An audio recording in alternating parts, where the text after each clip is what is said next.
he is large and in charge tonight. Large and in charge. Steve Edmond, good to see you, my friend. Robert Moore, nice to have you here. Jello, and the best name on YouTube, Dry Toast. Good to see you guys. Apollo 11. Manimal, nice to have you back. Millennium, Wolfman, good to see you guys. Silent Edge, Manny, nice to have you back here. The gorgeous Marie in L.A., how you doing? And the Jim Christie is here, everyone. The Jim Christie. Gorgeous Christy Belly has returned, everyone. Harvey, nice to see you here. David Pilcher, welcome to our channel, and thank you for listening in from Utah. Really appreciate that. The stunning Tristan Stevens is here. All right, we're going to get going here in about 29 seconds, everyone. I apologize. We had some audio issues here in the studio before we got started. We've got those all fixed up now, and our guest tonight, Robin McCray, we're going to talk some Bigfoot. And don't forget, the Super Chat is open. It's a great way to support what we do. If you're new here, don't forget to hit that subscribe button. Jose and Jim Morris, good to see you guys. Thanks for coming on in. Horns up, everyone. Here we go.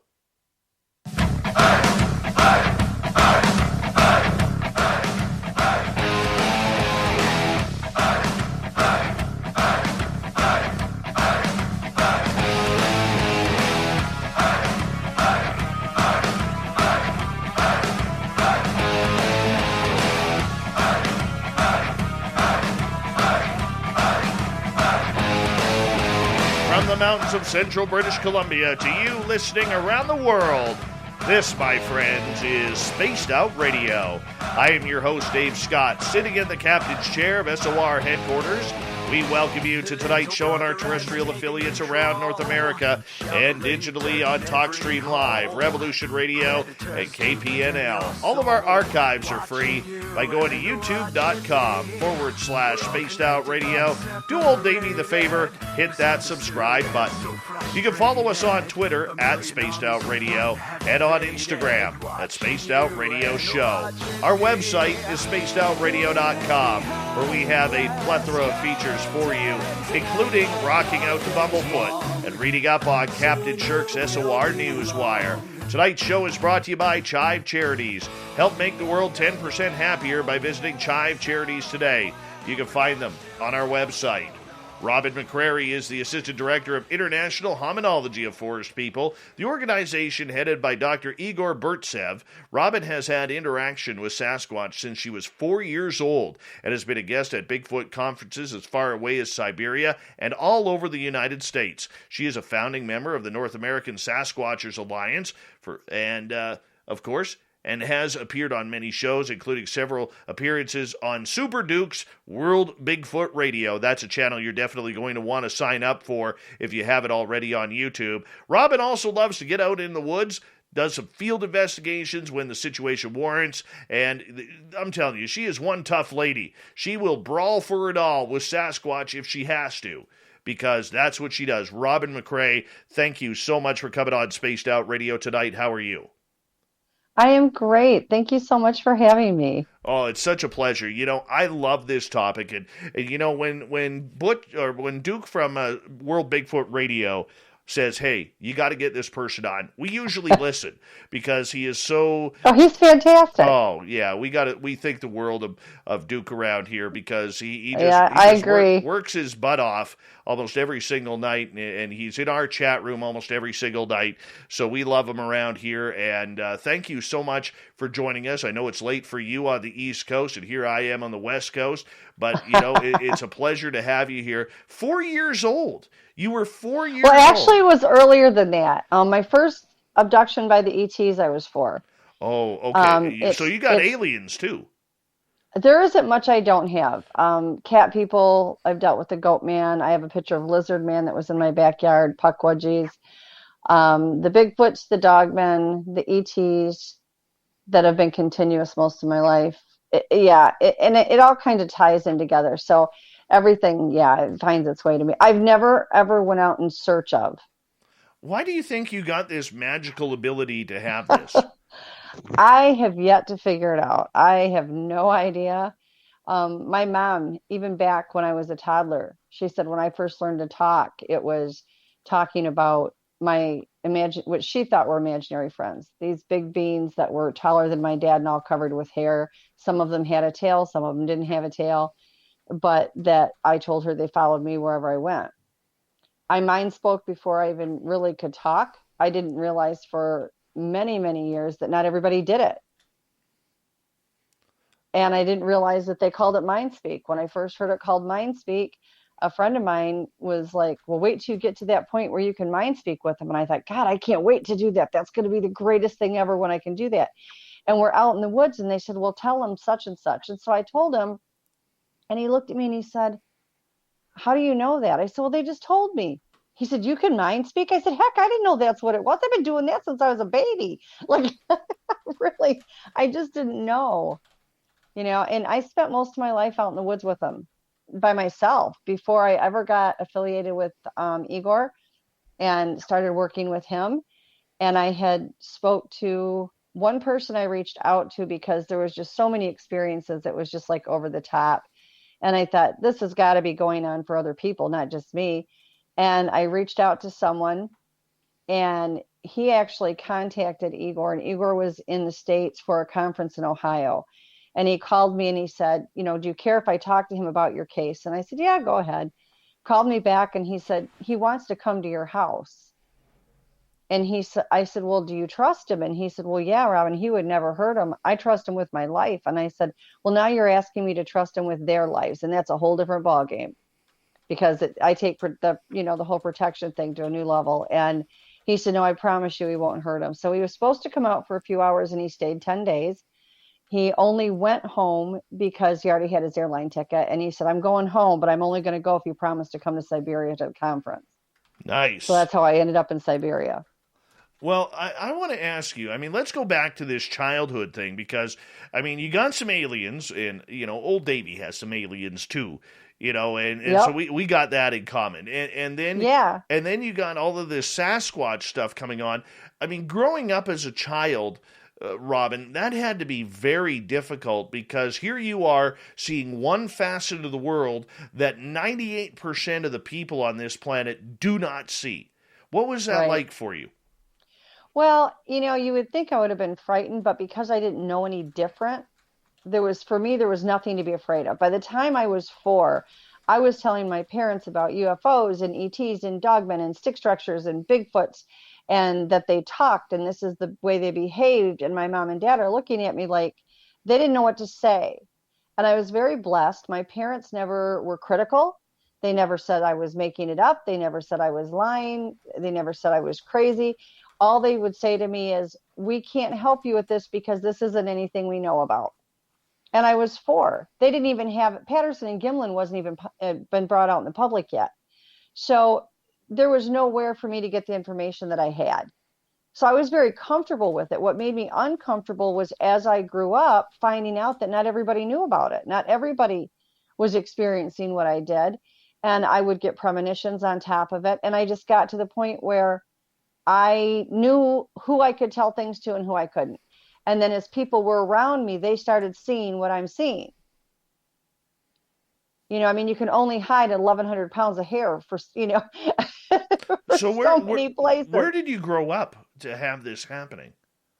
I was in Michigan. I'm in South Carolina now, and we are going to be hopefully within the next year back in Michigan. But it doesn't matter where I go. It really doesn't. They show up. I've been sent to Pennsylvania partially by the Bigfoot because there were some ones there that were aggressive, that were hurting people, and I went there and dealt with that. I've gone to Tennessee because of a situation that was an issue between the government and the Bigfoots, and I've dealt with that. I've been sent to Texas for a couple of different reasons. I got bluff charged in Texas because there was a group that wanted me to leave my friend's grandchildren and actually leave these children there, and that was like not ever going to happen. And so basically I stood my ground and went between this large male and these 3 little kids because I'm not going to obviously leave these children. So, most of the time I don't have to deal with a lot of really nasty ones. That's not, I can do it and I get called in to do it. But normally most of the ones that I work with are really kind. I deal with more good ones than bad ones. No kidding. No kidding. I'm blown away right now. I really am. I mean, I love some good woo here, okay? I am a very Oh big goodness, fan. how deep do you want to go? Oh, I need to You go. have no idea. Robin, I'm going to tell you right now, me and my audience, we're going to have to go right down the rabbit hole to what we call Okay. a brand new level of woo on this show called Chad Smith Maximum Woo. We need this. Okay. We need this. If woo. So you want to know about them levitating and how they cloak and how they if open a woo, portal into the ground and just kind of like yes, dive in it. yes. If woo was in a syringe right now, I would be injecting it into my body. Well, here's the thing, Dave. The only way, and I don't mean this disrespectful to anybody, so I don't want anybody to take it that way, but if you want to know about them, if you seriously want to know what they are, who they are, their culture, their way of life, you got to get on the woo train because it's all part of it. They can be flesh and blood 1 minute. They can be multidimensional the second. I've had them stand within a couple of feet of me in flesh and blood and then go into cloak. I've been in my bed laying there watching TV at night. I've watched them walk through my wall, walk across the end of my bed, look over at me, and then just continue walking and go out the other wall. I mean, the things I've seen them do, it defies logic. But the thing is in my mind, I just have never doubted it because they've always been upfront about it. I asked them. I also worked on the study with Dr. Melba Ketchum, and before I met her, I used to go. They'd come up to the house. They'd pound on the house every night at 2:00 outside my bedroom window, 2 a.m. I was the idiot that went outside in her pajamas and slippers, no flashlight, no weapon, and I'd go out there and I'd sit with them. And they would talk. They would either verbally talk or they would mind speak or they would pace around me. And they had an area where they would go, and it was almost like a worship area that they went to every night. But I finally, one night, I said to them, I just want to know what you are. I'm tired of hearing what everybody else says you are because I just don't care. I want to know. I mean, if you want to know something, go to the horse's mouth. It's really that simple. They pointed to me and they said, we're human like you. And then they pointed up to the sky and they said, and star people. And I was like, okay, there you have it. And then they had done a stick structure. I was obsessed with stick structures. And they had done a stick structure in the back of my woods at an angle. And at the angle the structure was, it faced up to the sky, to the only opening through the trees that you could see up to the sky. So a friend of mine had this brilliant, and it was a brilliant idea. So let's go into the township and let's get a plat map. Let's see how this maps up, because he was an architect and he looked at that and he said, I'm telling you, that is a map. So we got a plat map, superimposed it over the structure, and it matched immediately. 100% matched. That is insane. Absolutely. Which made sense insane. Because of the UFOs that were landing in my yard all the time. You know, I mean, I would have them land in the yard and then I would have missing time. One night I was actually sitting in bed, I was watching TV, and I felt like I was being pulled. I got sucked through a wall. Next thing I know, I'm like, 75 to 100 feet above ground, and I look over my shoulder. I was wide awake when this happened. Now, I'm afraid of heights, so this is the last place I want to be. And I look up, and there's a craft, and there's this being floating next to the craft. I look down, and the 3 of my core guys were right there, 3 out of the 4. And I'm going, you guys, you simply can't let them take me. And it was really cool because they started to levitate, and then the arm came out and grabbed me and pulled me back.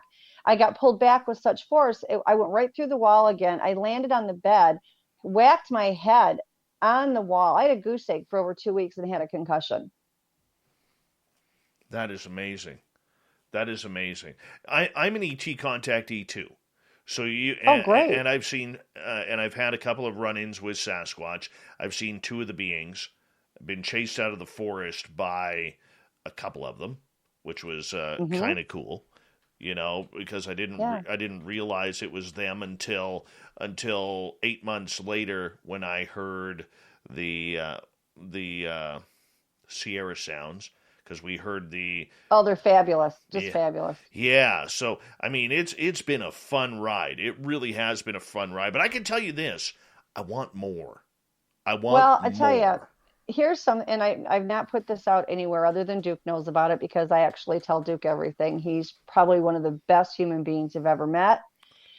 His show is above reproach. I love it. But I work with contactees. I also work with people whether it's through the ETs for the dogmen, the Bigfoot, or whatever they're dealing with that they're having issues with. I've gone in corrected vortexes and, open and closed portals, that kind of thing. And there's a gentleman that is an ET abductee, has been since he was little. And about 7 years ago, I was introduced to him and I was able to get the ETs to leave him alone. It wasn't the good ones that were harassing him. It was the bad ones. He's been fine all these years. He contacted me roughly 8 months ago. And he said, you aren't going to believe this, that I got abducted again. And I said, what? I was in shock because it had been 7 years with nothing. And he said, but these weren't the bad ones. This was a different group. He said, I felt nothing but love from them. He described what he had seen and where he had been and that kind of thing. And he said, well, I got one more thing to tell you. And I said, what? I've dealt with ET since I was little. I've had good ones. I've had bad ones. I've had everything in between. And I said, what is it? And he said, Robin, you're the only one I've ever talked to about this. There isn't anybody else. And I said, okay. And he said, they have a message for you. And I said, what do you mean a message for me? I mean, if they want to tell me something generally, I get it directly. And he said, no, he said, they want me to tell you how they abduct people and they want you to go public with it. And they went through the entire thing of the process, starting from when people are born and who they choose to do it. And they watch them. A lot of the information that he had was information I'd pretty much figured out by myself. The thing with the ETs is they can imitate your looks. They can imitate your body movements. They cannot imitate the voice. So for anybody out there where they come after them in dream state or whether they come after them when they're in awake and, in real time, they cannot imitate the voice. They can't. It's just impossible for them to do it. I've never yet been able to find one that could get it correct. But they can do the body movements. They can do the looks. Watch for the eyes and watch for the vocals because they cannot do it. And in these things that this gentleman was sharing with me in this message for me, that was part of it. And it was really in depth. And they're like, people are going to laugh at you. Nobody's going to believe you, but you have to let people know because this is the only way they can, they're going to know what's going on. So it was pretty in depth. I was really shocked. For you going through all of these experiences, and I mean, you have probably had your case of people, screaming at you, where's your proof? Oh, yeah. I mean, you're a nut bar, you're everything along those lines, Robin. And Yep. I'll be honest with you, from experiencer to experiencer, I can tell you that right now that I believe your story. Because you have to, I think a story like yours, you have to be an experiencer to fully comprehend what you are saying. All right. Well, go ahead. Here's kind of how I look at it. Number one, and I tell this to everybody, a few things, and Duke knows this as well. Number one, I don't believe there's experts in this field. No matter how much you know, it's probably a drop on a pin composed of what's actually out there. I don't believe anybody's an expert. I think that we need to work on the same rule that the Bigfoots use, which is the law of Ra or the law of one, where everything is done as a collective. If we work as a collective, then we learn the information. So I take it right off the table that there's even an expert out there. I know I certainly don't consider myself one. The other thing when it comes to this stuff is I experience a lot of things, yes. But I also have people that have been to my home and are like blown away because this stuff is going on when they're here.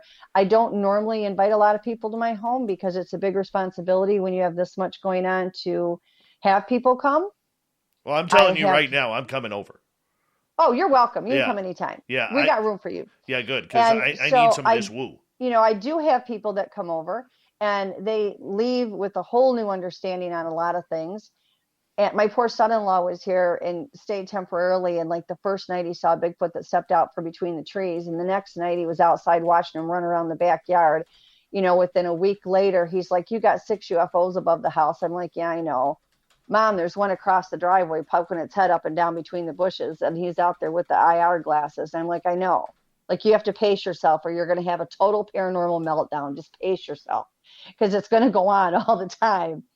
But I've always had people that could verify what I was saying because either they saw me do some of the work that I do and saw that it changed things, or they saw some of the cryptids, or they saw the UFOs, or they've seen the ETs or whatever. There's been enough people that have been there and seen it to support it. And then on top of it, I have photos, of which I shared with you some of them. And I always tell everybody, you know, they may not be the best in the world, but they're not blob squatches either. You know, I have a picture of a lizard man. I have a picture of a UFO above my house with a portal opening in front of my garage, and there's a head sticking out of it. And the head is very clear to see. You can tell what it is. I mean, you know, I do have these things. So when I talk to people and they, you know, they go on and they say, well, you're crazy. They're entitled to their opinion. I don't take offense to it. I know it's a lot to handle.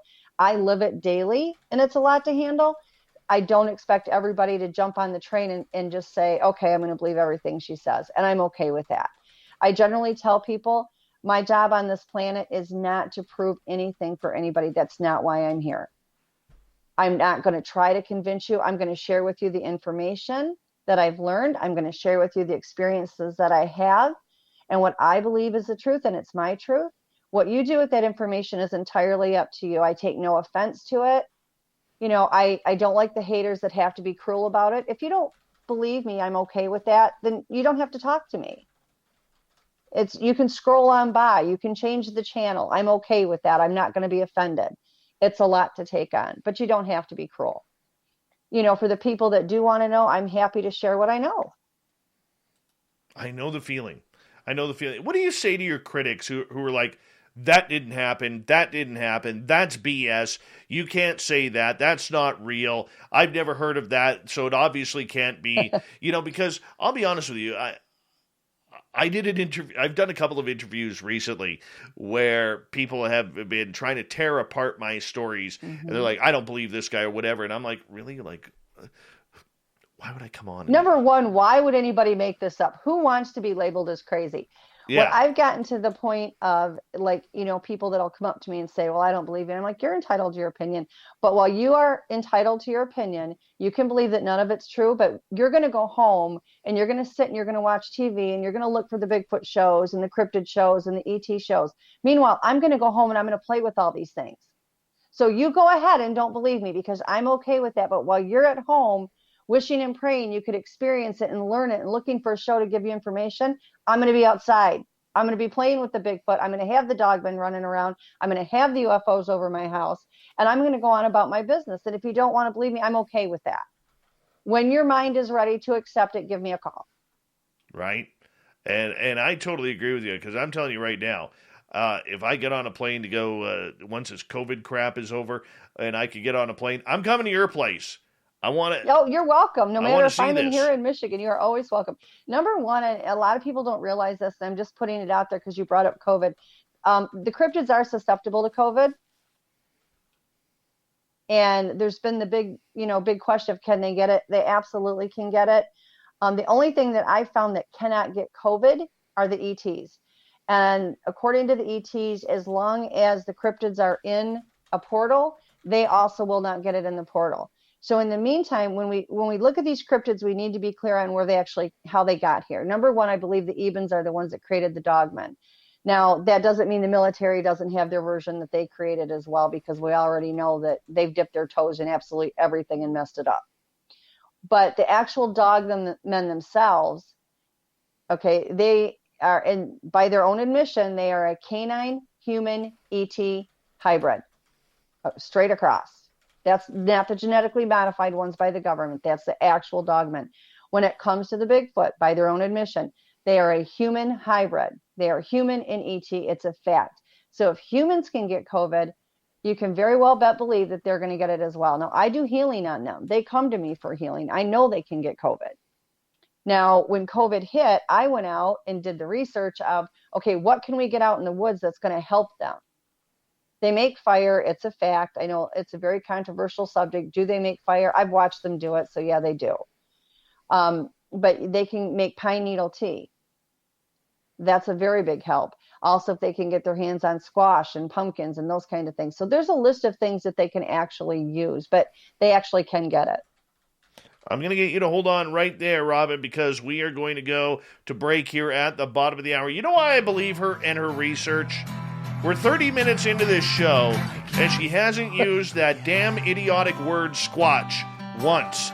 Never. This is how I know Robin is serious about her research. Spaced Out Radio continues with Sasquatch Talk on Spaced Out Radio next.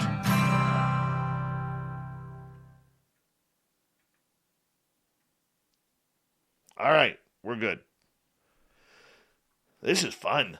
Oh, I love you. I love you. Thank you, Duke. Oh, you're awesome. Thank you, I know Duke. when I talked to Klaus, he said to me, so are you opposed to me booking you for 27 more shows? No, that's a good call. That's a good call. I enjoyed talking to him so much. He was wonderful. Yeah. He's not bad for a guy with a third nipple. He's not bad. Hey, the more the merrier. Hey, whatever. We like him around here. All right, tremendous. I'm just gonna verbally, because I've been saying hello to everybody, and I'm way behind for some reason. The chat on Twitch is not working. So Gnome Squatch, Project Blue Book, good to see you guys. We censor topics in the chat room because this is not a democracy. This is a Davocracy or Davianism, whatever you want to call it. Mm-hmm. And everybody here, Anthony, I know you're new, so I'm just explaining. Everybody here from the time they woke up in the morning until the time they arrived at this show has been hammered by politics, hammered by world problems, and hammered by COVID. So we blocked that type of chat in this chat room because people need a break. So this is why we do not allow COVID talk in the chat room. It may come up, politics may come up during the show, but we avoid it as much as possible and do not allow it in the chat room. So we're not trying to offend you. We're not trying to be jerks in the chat room. We just want to make sure that we have everything in order so that way everybody can have a good time and there's no political or COVID vax versus anti-vax debates in the chat room. So that's my rules. Just blame it on me. Blame it on me. All right. Gorgeous Carol has returned. Gorgeous Carol, look at her. Look how beautiful she is. All right, moving on here. G. West, good to see you. Michael Smith, thank you for coming on in. And Dirty Filth, of course. And Andrew, how you trucking, buddy? The stunning Pam McCray, good to see you. Glenn John McEnroe, the pride of Wimbledon, right there. And let's see here. I'm almost done. I'm almost caught up. I can feel it. I can feel it. And David Pilcher, how are you? Welcome. Anthony, no need to apologize, man. I hope you don't think that I was being a jerk. We just want to make sure that you all have a good time tonight, man. All have a good time. The stunning Stephanie Jackson has returned. Yes, it's been a few weeks for her. Aussie Rob, how's tomorrow looking? How's them Ham Hawks? Give us an update if you don't mind. Let's see. Who else is here? We're caught up. Opa de Greco. Opa. There we go. Let's see here. We're all caught up now. I have 2 gifting areas right now, just so you know, Robin. And the problem that great. The problem that I have right now is both my gifting areas are surrounded by forest fires. I cannot get to them. And in 2017, my one gifting site shut right down afterwards because of forest fires. And yeah, they probably moved out. I thought this year we would start getting some action. No. And so I'm just leaving the stuff out there. And that's it. The thing, too, though, Dave, is that depending on which clan you're working with is whether or not they'll take them. But you have to understand that in their culture, they have laws. They have laws just like we do, even though they're different than ours. Mm-hmm. And in some clans, they're much more relaxed where the law of not taking anything from our people, they go ahead and they do it all the time. But then certain clans, they are very strict about that. However, they'll tell you, for those that mind speak with them, it's not taking of the gift that matters to them. It's the gift in general. So like, let's say you put out a bag of apples, they don't take it. It means just as much to them that you did, that they know that you did. Right. So it's the act itself that pulls weight with them. Yes. D.A. Roberts, how you doing? Eric with a K is here. You know what, people? We are Eric with a K's fourth favorite show. We're number 4 on Eric with a K's list. We were number 5. We moved up to number 4. Very proud of that. Aiden, how you doing? We'll get into gifting here in just a second. The super chat is open. And big thank you to all of you who choose to support this show that way. And thank you to all the veterans listening in. We're going to get going here with the second half hour right now.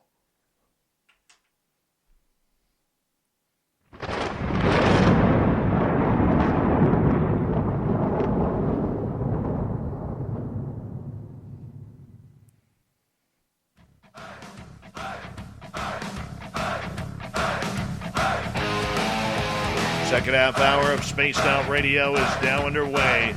My name is Dave Scott. Thank you so much for joining us. Really do appreciate looking at. Oh, sometimes you have listeners in Australia that just make you laugh.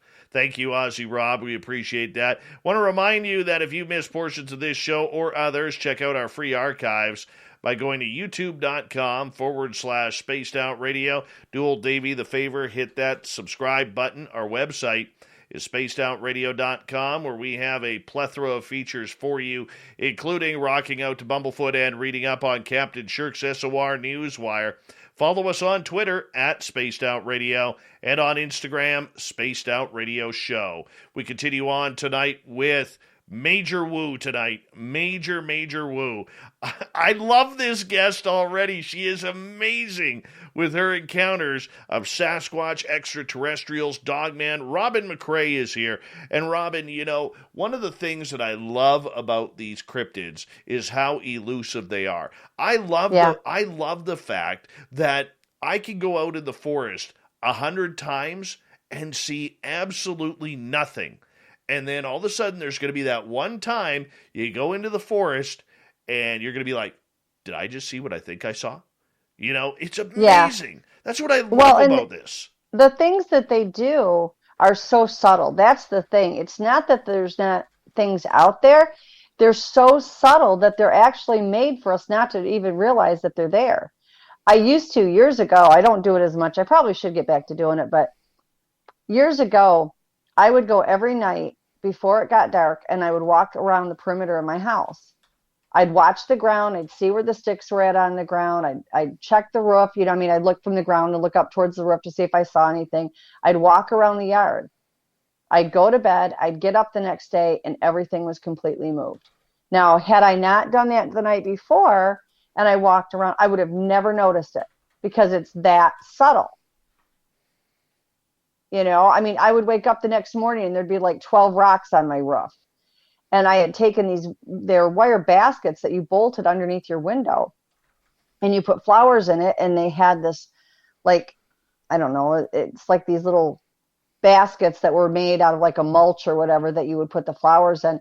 And I was so excited I got them. And I put them all around the house at the windows. I went to bed. I got up the next day. All the flowers were gone. And they stole all of the mulch bedding out of it.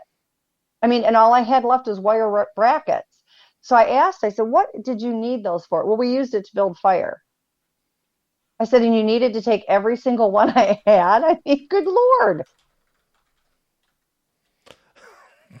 They are such characters, you know, like we have a gifting site that we set up last year. In one area, and my good buddy Mark, his daughter put down a 1960s Canadian nickel. And we went back the week later, the nickel was gone. We go back the week later, and sitting on top of one of the toys we left at the tree is a 2019 Canadian nickel. Oh my gosh, that's funny. Yeah. And I'm like, really? The exchange program. Oh, and I loved it. You know, it was funny, though, because we ended up a few weeks later putting a trail cam up in that area. Nothing. It's been dead ever since. They didn't like the trail cam.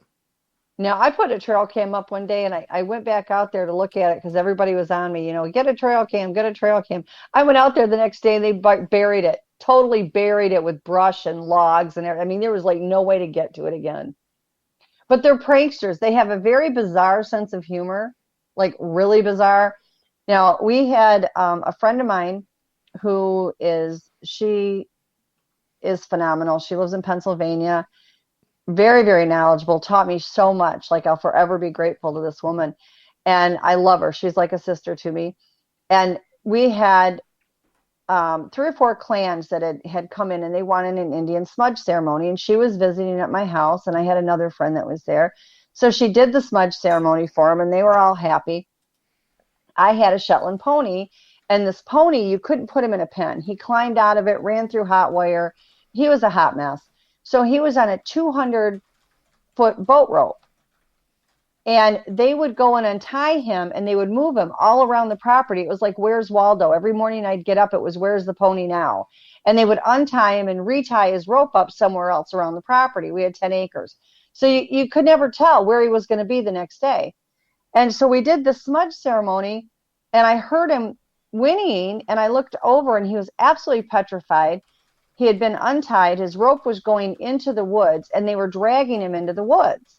And he's bucking and he's rearing up, and he's absolutely in a panic because he's terrified he's getting drugged in the woods. Well, the clan that was normally there, he was very used to. They played with him all the time. They moved him around the property.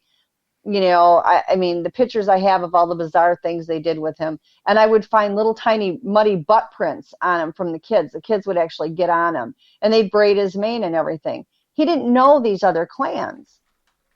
And they're pulling him into the woods, and he's absolutely terrified. So like an idiot, all I thought about was this pony. I run over and I grab the rope, and I'm pulling back so they can't pull him in the woods. Now, why in the world I thought I could stop them from pulling this pony? Like I was the village idiot, because there's no way I'm going to have more strength than they do. So I look like I'm skiing across the grass at 1 o'clock in the morning, because I've got my feet braced and they're dragging me and the pony into the woods. And I'm yelling at him. I'm going, you will not take him in the woods. You can't have him. You're scaring him. My friend's having a breakdown. She says to my other friend, she says, oh my gosh, do something, do something. He looks at her. He says, oh, it's no big deal. This kind of stuff goes on all the time here. You know, don't worry about it. She's got it. I'm hydroplaning across the grass and the wet on the ground, and I'm getting drugged to the woods. I get to the woods, and I didn't look up, thankfully. I only looked down, and I see the foot of the Bigfoot, and my toes are literally less than 10 to 12 inches apart. And I'm 5'9", 5'9.5", and I'm looking at his thigh. And I'm thinking, I'm not looking up at the face, because in some clans you don't look them in the eye. It means it's disrespectful. Others, they could care less. So I wouldn't let go of this rope. And I know he had to be sitting there cracking up in his mind thinking, this stupid, silly human. But he let go of the rope. I think it was just because of the audacity that I thought I could do anything about it. I don't think it had anything to do with him thinking, you know, I could stop him by any means. He drugged me all the way across the yard. But he let it go. But I ended up toe-to-toe with him before he finally did it. And I think he just thought I was so hysterically stupid that he just wasn't going to waste his time. Well, you know, I mean, how could he not laugh? No offense to you. I couldn't. Afterwards, I laughed my butt off. I thought that was the dumbest thing ever. If he would have been aggressive, he could have ripped me limb to limb, you know, but I was worried about the pony. And they used to play just unbelievable tricks on Igor. Igor would come to the house, and it was everything they could do just to pick at him. I mean, they love him to pieces, but just to pick on him and play jokes on him. He went out one morning, and he had decided, we had this one spot where we would put the gifts out, and I put way too much food out. I mean, it was ridiculous. Gifting, you have to be careful. You're never going to feed them enough if you do it at your home. You're never going to feed them enough to fill them. It's just they're getting a snack. And I had this huge gifting area, and Igor took a jar and put chicken legs in it, tightened the jar lid, took it back out there, and decided he was going to sit in our pickup truck, watch the woods where the gifting site was at all night long, so that when they came in to get the chicken legs, he would get them on film. I, on the other hand, said, you have good luck with that. I'm going to bed. Because I already knew how this was going to play out. So I went to bed. He stayed out there, and like 5:30 in the morning, none of them came in. None of them took the food. And he came in the house, got a cup of coffee, walked back out to the truck, and here's the empty jar sitting on the truck. As soon as he left, they unscrewed the top, took the chicken, and put the jar on the truck for him. I mean, he come in the house just roaring. He was laughing so hard. But they would play pranks on him. Igor was there with two other researchers, and they had we'd been out in the woods all day long, and I went in and went to bed. They wanted to stay out in case any of them came up to the house, because they always came up at 2 a.m. I knew I was going to have to get woke up. So Igor, Bob, and Joe were all outside. Bob and Joe stayed up against the house, and there is a correlation. They do use the other animals in the woods to do their bidding for them. If they want them to do something, they use them. Oh, she froze. We'll get Robin back here momentarily when she's unfrozen here. But the big thing is, I mean, some of these stories are incredible. Absolutely incredible. Let's see if we can add her back here. No, she's still frozen. We will get her back here momentarily. Robin McCray is our guest. I mean, look, this is someone's experience. There's going to be people listening to this who sit there and say, well, who knows?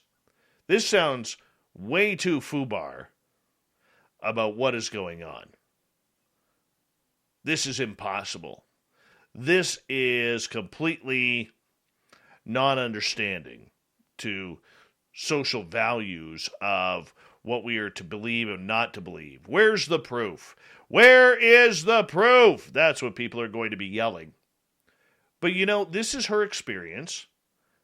And I'm going to tell you right now, I'm going to try some of this. Those of us who have any amateur interest in Sasquatch, we need to pay attention to this tonight. Let's give it a try. Now, in my area for a gifting site, you can't put food out. There's too many wild animals.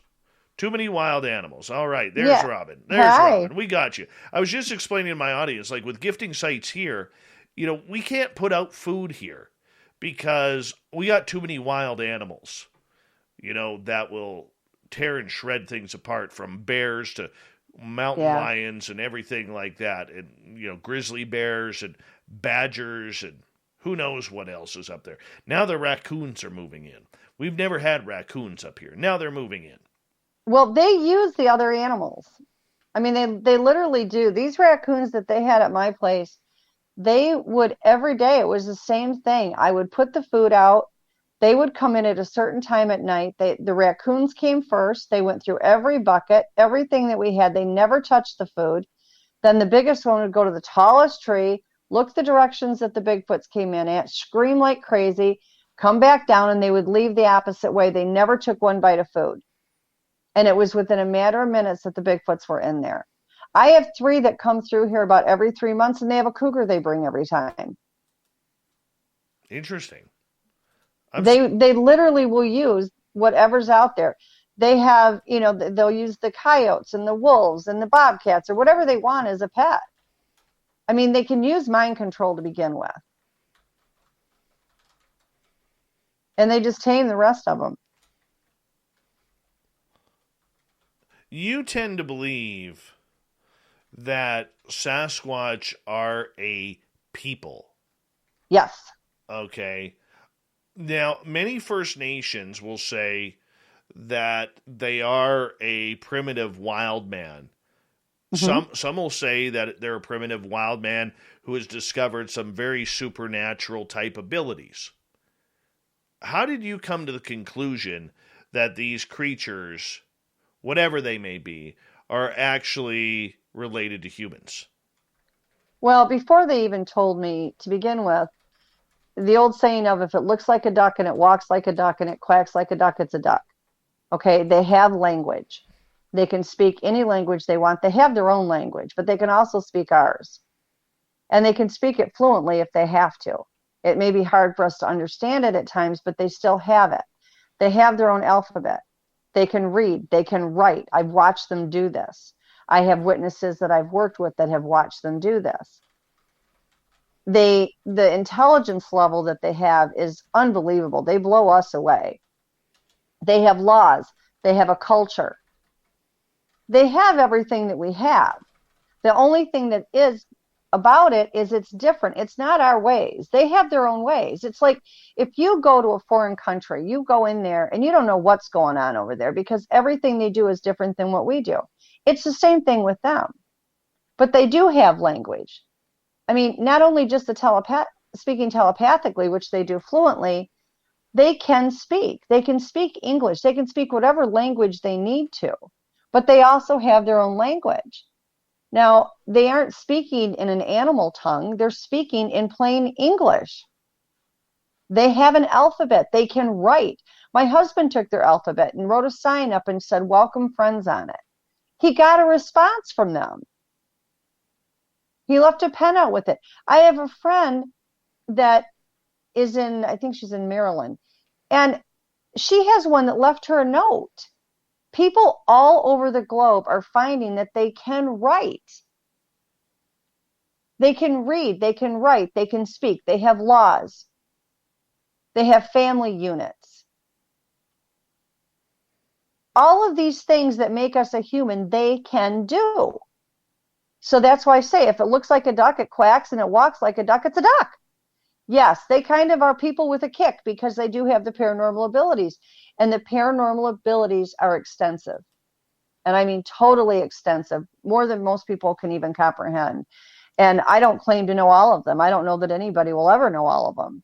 But that doesn't mean they don't have them. I've been in, my house is a 2-story. I've been upstairs and had them levitate and look in a window. The ETs have done it. You know, I mean, they can pretty much do whatever they need to do. There's been reports all over the globe, and I've seen it as well. They literally open a portal up in the ground and jump down in it. I've watched them open a portal in my front yard. You know, I mean, the things they do defies logic. And I totally understand where people say, well, she's got to be nuts because that's not possible. We have been dumbed down. We have been taught by our government that these things do not exist. We need to take the saying that says seeing is believing and reverse it.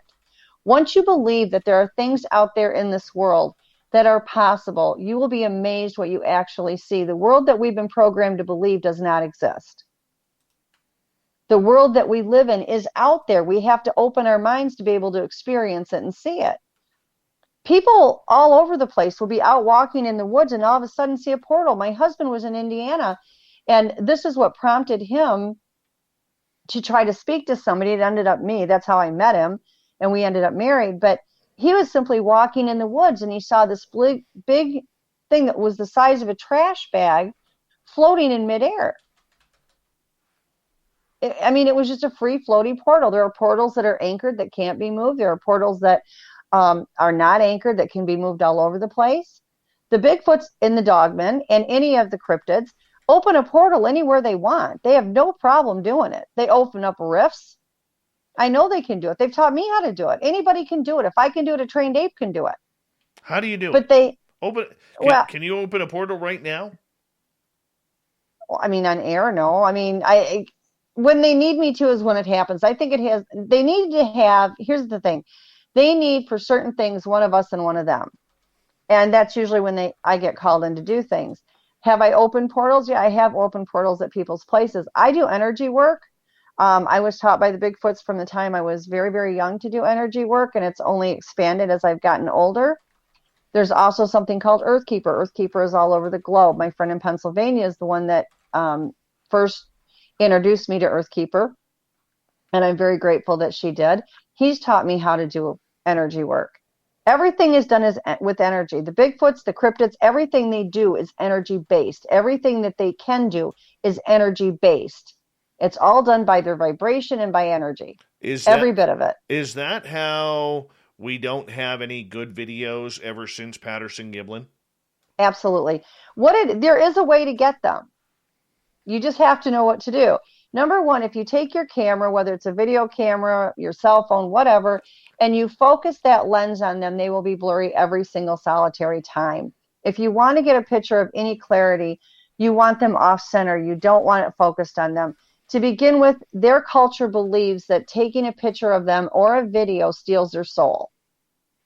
They go by Native American traditions in that way, where they believe it steals their soul. That's why they're so opposed to it.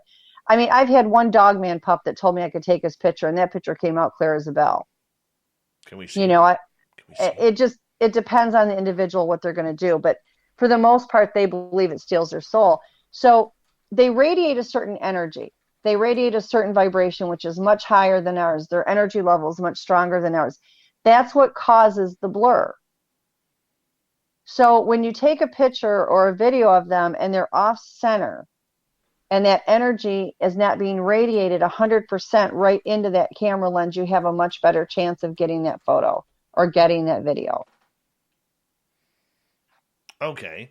So I'm going to ask you this, as we got about 3.5 minutes before we got to go to break at the top of the hour. Robin McCray is our guest tonight on Spaced Out Radio. Why is Dogman such an angry individual comparatively to Sasquatch? What pissed him off so much? Well, and nobody's going to like my response to this. He's not. Okay. I have had very good experiences with dogmen. I've talked to some that are extremely nasty. Number one, they're more stoic. They're not as lighthearted as, per se, the Bigfoots are. The Bigfoots are kind of, they're pranksters. They have a wicked sense of humor. Oh, we froze up again. I will ask her to see if we could get the picture of that dogman. I would like to see that. Oh, there you go. You unfroze. Okay, yeah. I'll get it to you. It's a dogman pup. He was about 30 foot up in a tree. But the dogmen are much more stoic. They're not as carefree. They're not as relaxed. They basically are the police of the woods. Okay? So when you deal with them, they have a no-nonsense approach to everything. It's not that they're more aggressive. I've been around them for years, and I've not had any problems. My one son went out hunting, and we had 10 acres, and whenever he would go, my kids would hunt, I would let the Foots and the Dogmans know, go to the front woods, they're only going to hunt in the back. That worked well. He had went out in the back one morning very, very early, sat down at the base of a pine tree and fallen asleep. He woke up to a whimpering sound, and here is this 3-foot-tall dogman pup, like standing literally a few feet from him. And it looked at him and turned its head and cocked its little ears at him. And he was just, he was shocked because he got woke up by it. And then he heard mom howling, and the baby turned around and ran to mom. And so he got out of there before there was a problem. But I've not had these experiences that other people have. I have talked to the highly aggressive ones. And a lot of that comes with, again, people that don't know the culture, that don't know the ways, that don't know the signs. Most of these cryptids give you a warning. Not all of them, but a lot of them do. But when it comes to dogmen, you have to understand that they always say there's all these variants. And there very well may be. Like I said, I'm not an expert. I don't believe that there are variants as far as what types. They're a variant in their individuality as far as what they look like. None of the cryptids are identical. You never will find two alike. But the government has created some too. The ones the government created are far more dangerous than the regular ones will ever even think to be. Now, the other thing with them, the ones that are highly aggressive tend to go off in their own little groups to be left alone. But what do? We chase them around in the woods. When you leave your home, you are now in their world, okay? If you're sitting in your living room, and this goes with the Bigfoots, it goes with the dogmen, I have cat people around me, it goes with all of them. If you're sitting in your living room and something that you don't know quite what it is, but has always chased everybody around, and we have not been kind to these things, and you're sitting there and you have your children there or your grandchildren there, and somebody kicks in your door and comes marching in there, you're going to want to blow their head off, and you're going to protect your family. And I'm sorry, but my opinion is, how can we ask them to do anything else? I hear you there. I'm going to get you to hold on right there because we are going to go to break here at the top of the hour. Robin McCray is our guest tonight on Spaced Out Radio. We're going to learn more about Bigfoot, Dogman, communication, aliens, and so much more as we continue on here on Spaced Out Radio tonight. We're having a fun time. I hope you are too. We will talk to you very soon. We'll take your questions, audience, when we come back here on the Mighty SOR.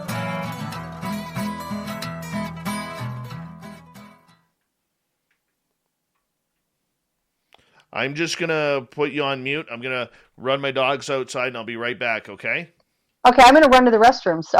Not a problem. Not a problem. We'll be right back here, people. G. West, thank you so much for that super chat. Really do appreciate that. And we'll be right back, everyone.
All right, I am back.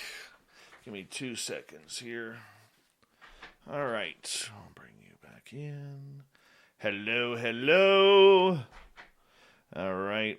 I know we got some questions building up here from our audience. Going to quickly say hello to. I did send you over that Dogman picture too, that Dogman baby. Okay, cool. I don't know how to post it for the show, so I'll let you handle all that. I sent you a bunch of pictures. Yeah, I will get to that here momentarily. Mm-hmm. Grantavius, good to see you back. And let me find something here. Just want to see who else has come on in. Dwayne Ayers, how are you, man? Thanks for coming on in. Kevin, how you doing? And I want to say a big thank you to Adam, to G. West, to Ann Celine, Vinster, Kira, Andrew, and YJ for the amazing super chats tonight. Really do appreciate earning your listening ears. I will show the photo. I just got to download everything here first, everyone. So just bear with me. We'll get to it. Yeah, I'm sorry, guys. I don't know how to put them up on here, so that's all on Dave. Leave it to me. I will get to it. We got about 30 seconds here. And let's see here. That should do it.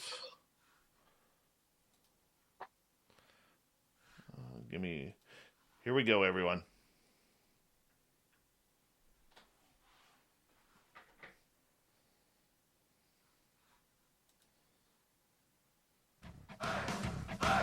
You're listening to Spaced Out Radio with Dave Scott. Follow Dave on Twitter at Spaced Out Radio and on Facebook, Spaced Out Radio Show. Hour number 2 of Spaced Out Radio is now underway. My name is Dave Scott. Thank you so much for taking the time to join us. Really do appreciate earning your listening ears wherever you are on this beautiful planet we call Earth. Want to say hello to everyone listening in on our terrestrial affiliates around North America and digitally on TalkStream Live, Revolution Radio, and KPNL. All of our archives are free by going to youtube.com/Spaced Out Radio. Do old Davey the favor. Hit that subscribe button. The Desert Clam has set the password for tonight in the SOR Space Travelers Club. Fakula. Fakula is your password. Use it wisely, Space Travelers, as the Clam sets the password each and every night right here on Spaced Out Radio.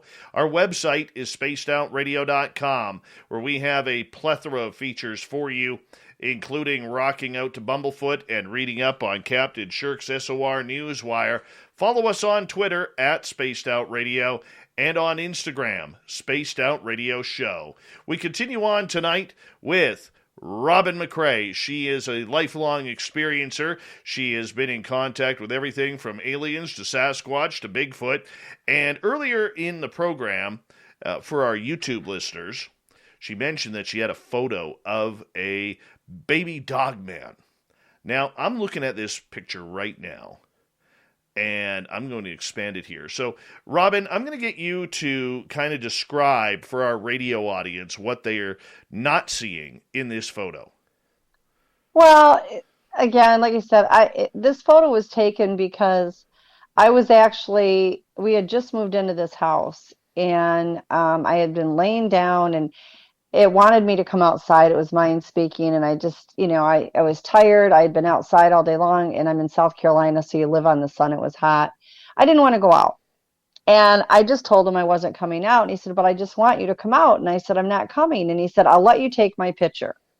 And I said, you know what, if I go out there and I take a picture and you're not there, then you're lying to me, which means I'm done talking to you. I'm not wasting my time. Oh, no, I'll be there. I'll be there. He said, I'm up in the trees. And I said, okay. So I went up there, took a picture where he said, I'm off to this side and I'm up in the tree. And there he was. I mean, you can see the snout. You can see the tip of his ears.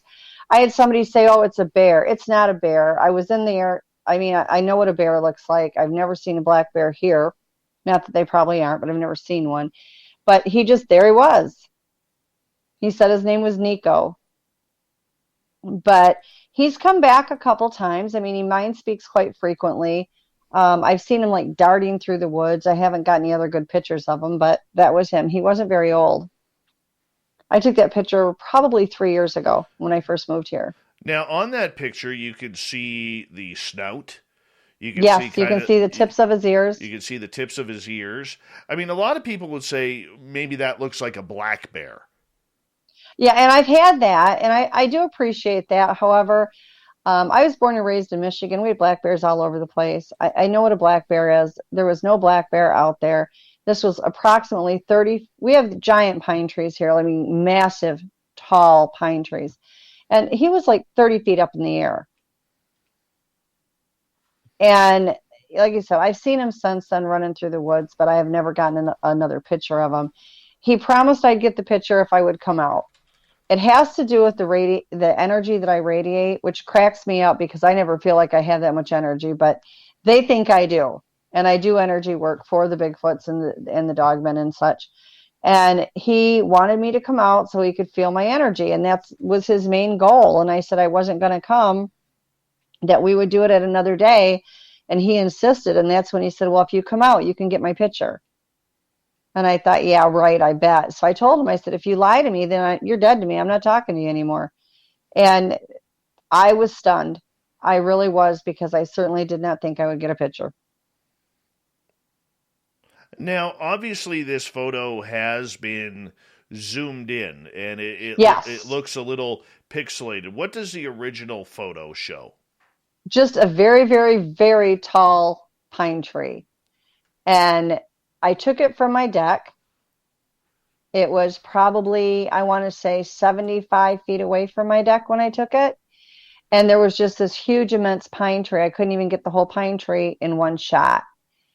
And I saw him on there, so I went ahead and I cropped it just so it was easier to see. But the pine tree itself is about 30 feet tall.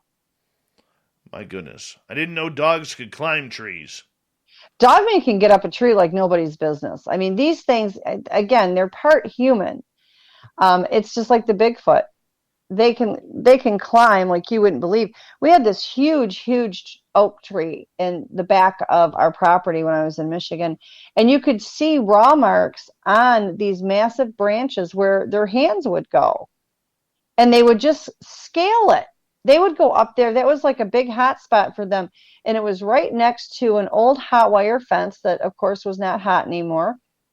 And the property next to us, my in-laws had, and it was vacant. So I had access to that 10 acres as well.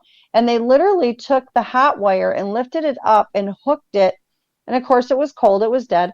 Lifted it over a branch and made it easy so they could just walk in and out of it. I would like to take a second, Dave, if I can. And we were talking a minute ago, about why the dogmen were grumpy. I just want to put it out there for everybody. By no means do I want anybody to think that I say or even believe that all of these things are good, because they are not. Just like with our people, we have rapists, murderers, pedophiles, all these crazy things, because all these things have got a human lineage in it, as well as what they are. There's good and bad in absolutely everything. I don't care what it is. So not all of these things are good. And I've told everybody from the get-go, the good ones are the purest sense of love you will ever feel, because it goes much deeper than what we experience it with our people. The bad ones are lethal. There really doesn't seem to be anything. I mean, you can get some that are just grumpy and want you out of there, but you have to be careful. But by no means do I want anybody to think that I'm saying all of these things are wonderful. Let's go out in the woods and hug them. Don't hug the Wookiee, as Duke says, because they are not all nice. I can see that. How do you tell the difference, though, between a good Sasquatch and a bad Sasquatch, or a good dogman and a bad dogman? It really isn't as hard as it sounds. Sometimes you just don't know till the last minute, I'm not going to lie. But myself, I read energy. And in the field that I'm in, it keeps me alive. Okay? Negative energy feels different than positive energy. And so if you go into, like, let's say you're walking out in the woods and everything seems wonderful, and then all of a sudden you just feel like something shifted. And it just doesn't feel right. It doesn't feel like it did the minute before. That means something with that negative energy has come into the woods. That's your cue to turn around and leave. But what happens with a lot of people, that curiosity killed the cat syndrome kicks in. And so they've got to push it. That are these beings that are pushing that energy on you, giving you that warning so that you can just leave. But a lot of people don't do that. And that's where things get messed up. The other thing is misinformation when it comes to what they're doing to get you out of their area. Okay. People will say, well, they were waving their arms at me. Okay. If you think about it, in the military, when they are waving their arms, they're surrendering. That's not an act of violence. I get people that contact me on a daily basis and tell me, I had this really bad encounter with either a dogman or a Bigfoot or a goatman or whatever. And I'm like, okay, did it physically hurt you? Well, no. What did it do? And quite honestly, 9 out of 10 times, it didn't do anything but give you the signs saying that it didn't want you there.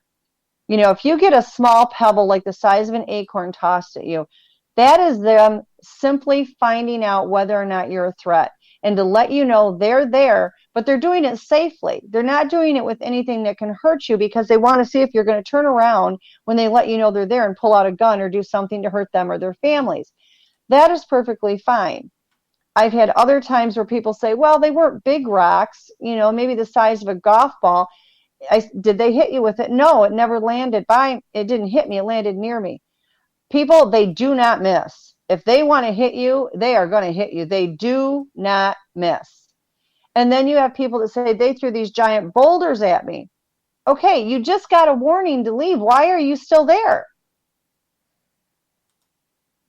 Like, listen to the what's going on around you. You know, and somebody said, well, they yelled at me. Okay. If they yelled at you, leave. Common sense. Not everything is an attack. Not everything is safe by any means. But there are subtle things that they're going to do and normally will do. Now, you know, the worst of them may not give you those warnings, but 9 out of 10 of them will. I had somebody contact me the other day and they said everything was fine. And then all of a sudden it started screaming and hollering at me. So I simply asked it, you know, what was the problem? Well, its child was coming up. Now, I don't know about everybody else, but I assume they're like I am. I'm protective of my family. I'm protective of my children and my grandchildren. Now, I love these beings with every fiber that I have. I don't trust them with my kids. We found out years ago when my kids were little. My kids, by the way, all grew up with these things around them. So did my grandchildren. My one granddaughter, when she was 4.5, almost 5 years old, was sitting outside playing in the sand, and I happened to look outside from the kitchen. I was making her something to eat, and 3 of my top core guys were out there rolling small rocks across the ground to her. She'd pick them up and she'd roll them back, and then they'd roll them back to her. You know, I went out and I brought her in the house. They never tried anything with her, but I don't take chances when it comes to my babies. Now, they can imitate everything. It doesn't matter if it's an animal noise or a person's voice. And at the time I was married, and my ex-husband, my now ex-husband, not my current husband, was out in the woods hunting, and he came in the house absolutely livid that I was out there while he was hunting talking. And I said, I've never left the house. He said, I've known you for 15 years. I know your voice. You were out there. And the kid said, Dad, she never left the house. So we figured out very quickly that not only were they imitating human voices, but they could duplicate ours. So after that, I told my children, when you're outside, or even in the house for that matter, because, you know, they do get in the house, if I call you, if I tell you to go do something, unless you physically see me, you just don't do it. Okay, you're not going to get grounded. You're not going to be in trouble. If I tell you to go do something and you do not physically see me, you absolutely do not do it. You can have a female out there that's lost a child and is in mourning and wants to replace her child with another child. The other thing is, in their culture, if they see a child without an adult standing right there, they believe that child is abandoned and without a clan, and they will grab them. Not all of them, but some of them will. Is this what we see happening with a lot of the missing 411 cases? Some, yes. And there are cases that I know of, and I've talked to the Bigfoots that have actually taken the child. So yes. So why are Bigfoot or dogmen taking these children? Well, if a child, like I just said, if a child is not with an adult, if a child is on its own, they look at it that that child is without a clan. And they're very maternal and they're very family oriented, and they will take it and they will try to raise that child. Most of them don't survive. They die due to elements, not because of any abuse. That being said, I think, I would be remiss if I did not say, just like with our people, there are pedophiles. Okay? There are people that just abduct children for the sake of abducting children. And then you also have clans, and while these are very isolated and not the normal, but there are clans that are cannibalistic. We have different islands out in the Pacific and all over the world where these tribal people are cannibalistic. There are cannibalistic Bigfoots, there are cannibalistic dogmen, cannibalistic goatmen. They are few and far between, but they do exist. Interesting. Robin McCray is our guest tonight on Spaced Out Radio. Got some questions coming up from the audience here. And Pam is asking, do some dogmen have big round-shaped ears? Yeah, and what I found with those, and Pam, I cannot tell you conclusively because I've not DNA tested them. I have, and I think, Dave, that you have a picture of her as well. Her name is Trudy, and she has the rounded ears like that. I believe that she's a hybrid between the dogman and the Bigfoot, but that's my own personal belief. I have nothing to back that up. That's just from what I've observed. There are some of the dogmen that will run with the Bigfoot and actually get integrated into the clan, and that's where I've noticed some of these. So absolutely. All right. They look like a teddy bear head. Let's get to another question. This one from Nicola. You stated that dogman is part human. What do you think it is? It's a dog. The dogman is human, canine, and ET. And that's what I was told by them. That is not because any DNA that I've had tested. That is what I was told by them. Where are they from? Personally, my belief is that they are from Serpo, and that the Ebens created them. The Ebens, to begin with, all races of ETs do genetic manipulation and create cryptids that they drop down here on our planet. That's been confirmed many times, not only by myself, but by countless others. And now that they're starting to do some of these soft disclosures, which are really just a joke because we already knew it anyway, but there are now books that have been written on it as well, like with the Serpo Project. The Ebens have readily admitted to creating a hybrid that had the head of a dog and the body of a man. Now, that doesn't mean that all of them came from there. The Ebens we named them the Ebens. Okay, what their actual name for their people are, I couldn't tell you, but they are an actual peaceful race. There are races that are lethal, like the Dracos, but there are races that are actually peaceful. I don't believe that they created anything to hurt anybody, but I do believe that these other races have taken what have already been genetically modified and created, and then they turn them into other things. I've seen cryptids that don't even have names yet. I don't know what they're called. I've asked the Bigfoots what they're called, and they use them a blanket name of a Mcrae. They said the Mcrae is a name that means thee that walks the earth, but that has no name.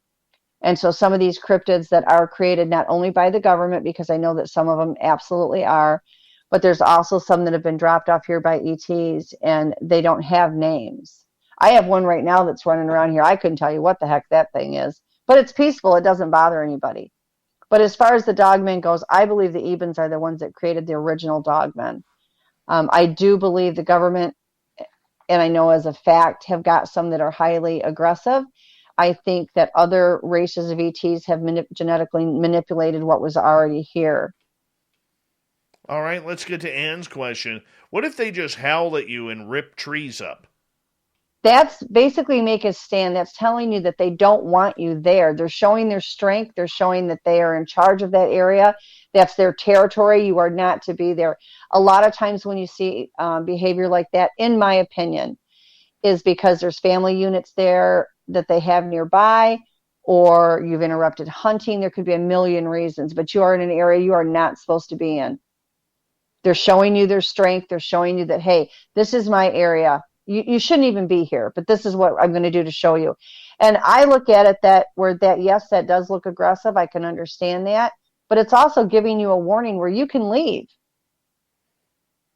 Mm-hmm. I can see that. So take the message is what you're saying. Exactly. All right. Yancy is asking, what's the scariest cryptids you have encountered? I don't necessarily know that it was scariest because of what cryptid it was. I'm very fortunate. A lot of them really are just not really too bad with me. I think the one that was the scariest for me was in Texas, and it was actually a Bigfoot, believe it or not. I had gone there to help set up a research site for a friend. We had his 3 grandchildren. He took me into this alcove where they had all these berry bushes at, and he took me back that way. We were looking at footprints and everything. We got out of the car, and there were animal bones scattered everywhere. All the bushes were picked clean, and I looked at him, and I said, my God, Dale, this is where they eat. What are you doing? Why are we here? And his grandchildren, there was a tree stand. They ran right up the tree stand, and you could see as the bushes were moving. Now we're in like this little horseshoe-shaped area. I mean, there's only one way out, and the foots were coming in from every single side. And this was not an overly nice group. I had tried to tell him that before, and he would not listen. And so I actually flew to Texas for a couple reasons, his being one of them, to look at this research site, get a better feel, and tell him either to get the heck out of there while he was still alive or to help him get things going. And the leader of the clan, mine, spoke with me and said, leave, and we want you to leave and leave the children here. I said, that's not going to happen. And they said, we will kill you. I said, you can try. I'm not leaving. I'm not leaving these children.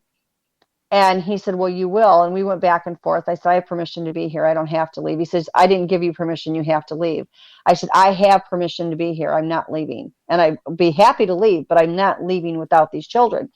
So the kids are now scared because they're seeing all these brushes, the brushes moving all over the place, and they're hearing noises that are scaring them. So instead of staying where I was, I walked past the children towards the Bigfoot because the kids were closer to him than I was. And I think that kind of surprised him that I would be bold enough to come close. And I was still probably, I want to say 30 to 40 feet away from him, but I walked past the kids who were in the tree stand. I wanted to put myself between the children and this thing, because if he was going to attack, I at least wanted to be something that it was going to get to before these little kids. I mean, I think any normal human being would have done that. And so I went forward, and when I did, there was this giant palmetto bush that came up to about my waist, and he kept telling me he was going to kill me. Dale was frozen. He was terrified. He was over by his truck, standing there with his mouth open like he didn't know what to do. And the thing bluff charged me.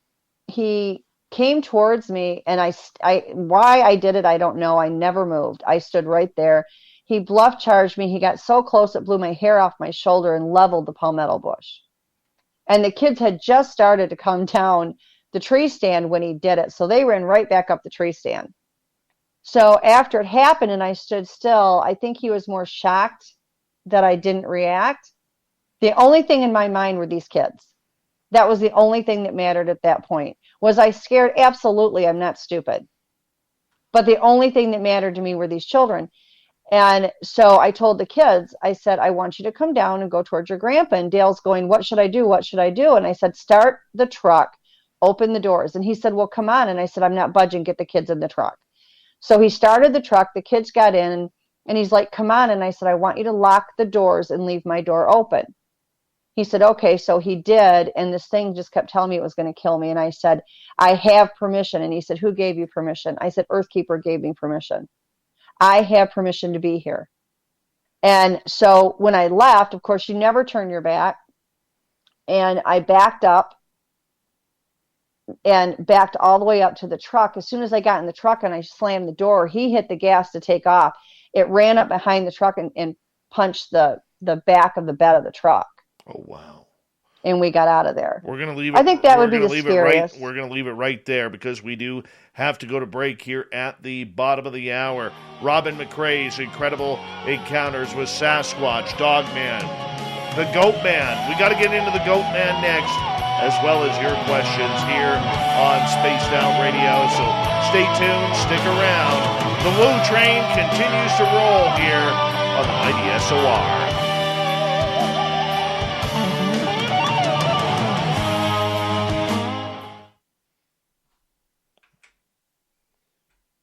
All right, we're clear.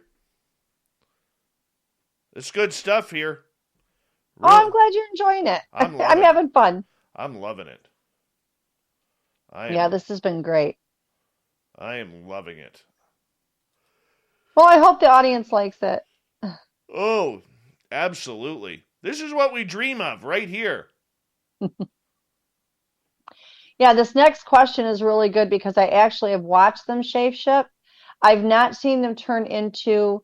Now, the ETs will shape-shift into a human.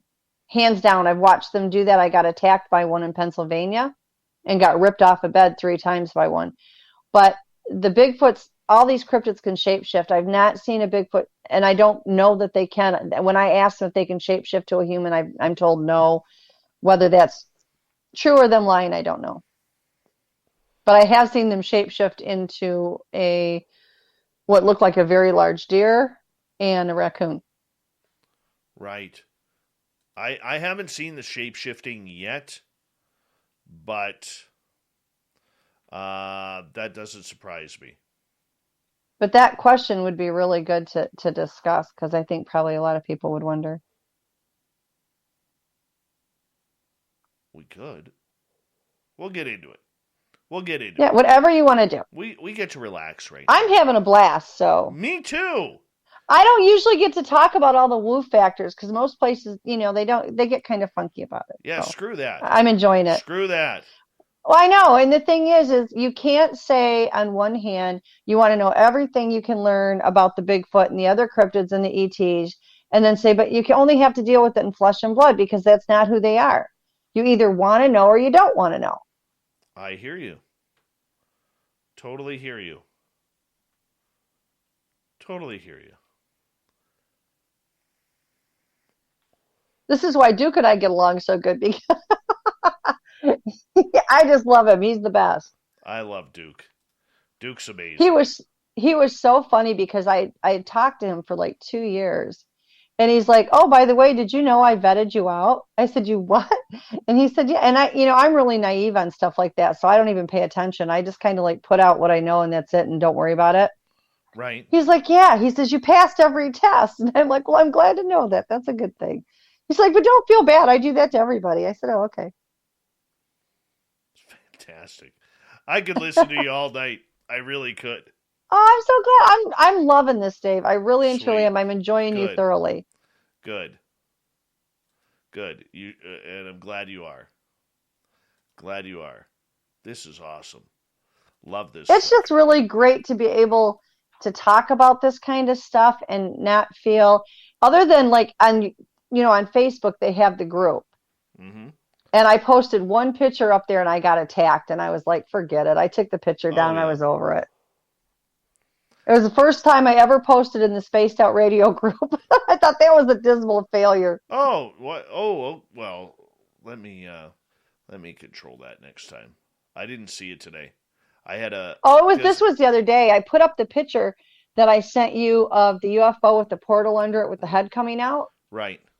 That would be a really good one if you wanted to put a picture on here. That would be a good one because it usually tends to make people's little heads explode. Okay, I got to go find that one right now. Let me see if I can.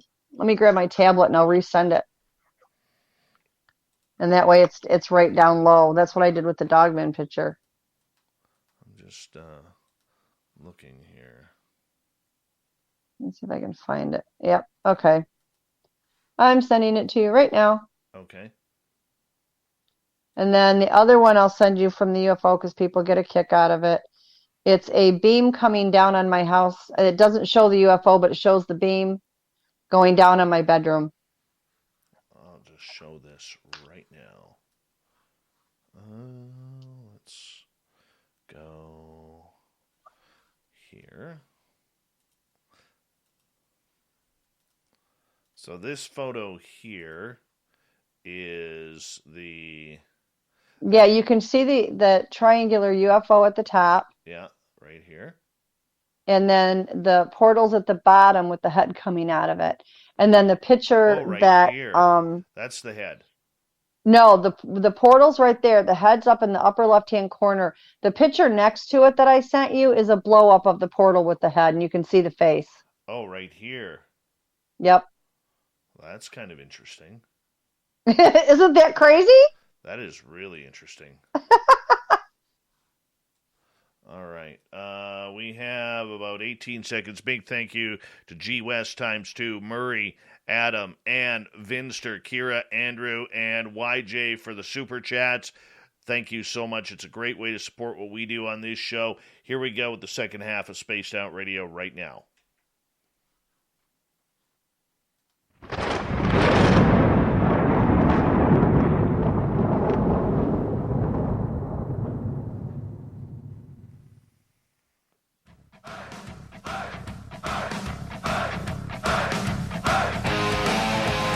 Here we go, the second half of Spaced Out Radio tonight.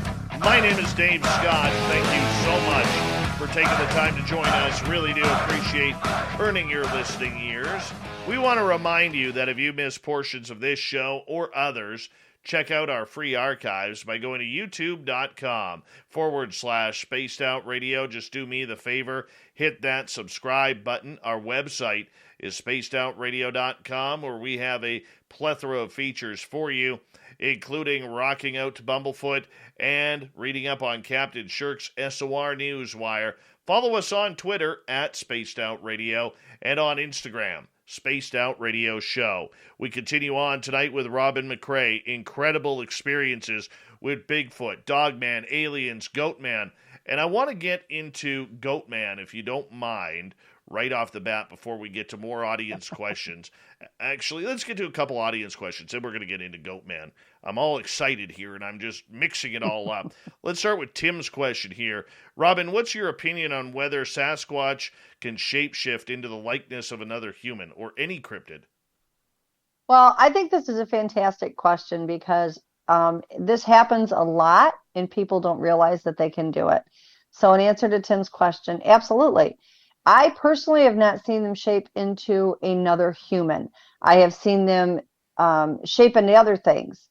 Now, I will tell you just a real quick story on that. We had a security camera out front because I used to like to watch the deer until they ate all the deer. But we had it out front. And one night I was looking at it because it was hooked into my tablet, and I could just go on there and look at it without being outside.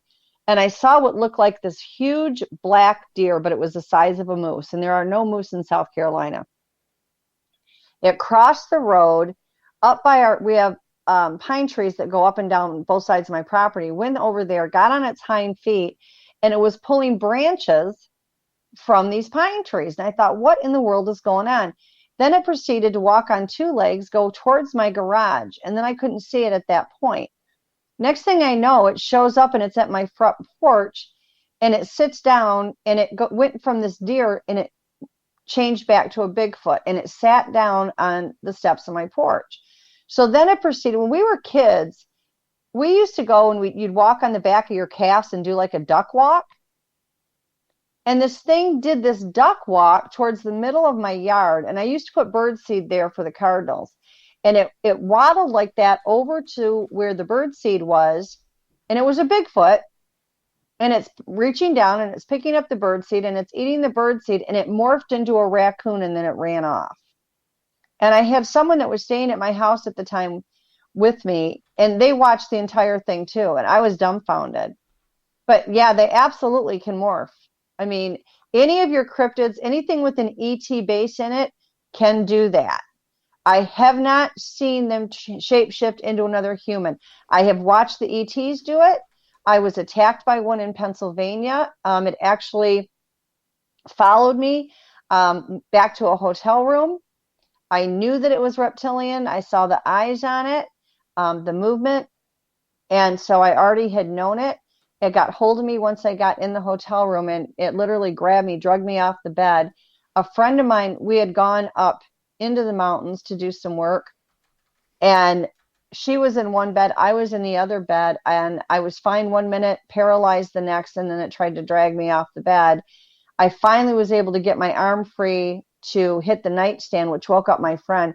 She reached over, grabbed me by the arms, and she's trying to pull me back on the bed. She couldn't see anything. I couldn't see anything. I do have the ability to look at something, whether it's cloaked or not, and see it, whether anybody else can see it. I can also see if it's, when I look at something and it's not, the shape that you're seeing is not what it really is, I can look at it and see what it truly is. And this happened 3 times. I got dragged off the bed. By the time we ended up leaving in the middle of the night, I had scratches and marks all over my legs from it. So yeah, this stuff, they can morph, but the ETs are the worst. Millennium is asking, how come we still don't have a body discovered in the forest? Number one, we do. But what happens when anybody finds them is the government moves in and take them. The other thing is, it is very rare to find a body because the Bigfoots bury their dead. They actually have some type of a funeral that they do. They have a certain way that they bury them, a position that they bury in the grave. 9 out of 10 times, there are things put on top of the grave so that you will never know that there's a grave. They will plant a tree on top of it. They will put rocks on top of it. You'll never know it's there. But they do bury their dead. They don't just leave them there to decompose. They actually, there are people that have seen them doing a form of a funeral. It's very common. That does make sense. They are people. They bury their dead like they do. They also do 4 days of silence after a death. So for people that do interact with them and they go, it's like, total dead silence, no communication for 3 or 4 days. After that time period, when they get where they'll talk again, you can ask them, and generally it's because of a dead. What do their graveyards look like? It depends. I mean, they mark the graves. For their own privacy, I'd rather not go into that, if that's okay, Dave, just because out of respect for them. We can do that. I mean, we don't need anybody going out and trying to dig anything like that up, but they do have their own graves. They do have a way that they mark them. And I will say this, it is so subtle, you could walk right over the top of it and never know. I have been to graves before. Yes, they've asked me to do blessings on them. Are dogmen the same way? I cannot say 100% yes to that. Do I believe that? Yes. Interesting. Wow.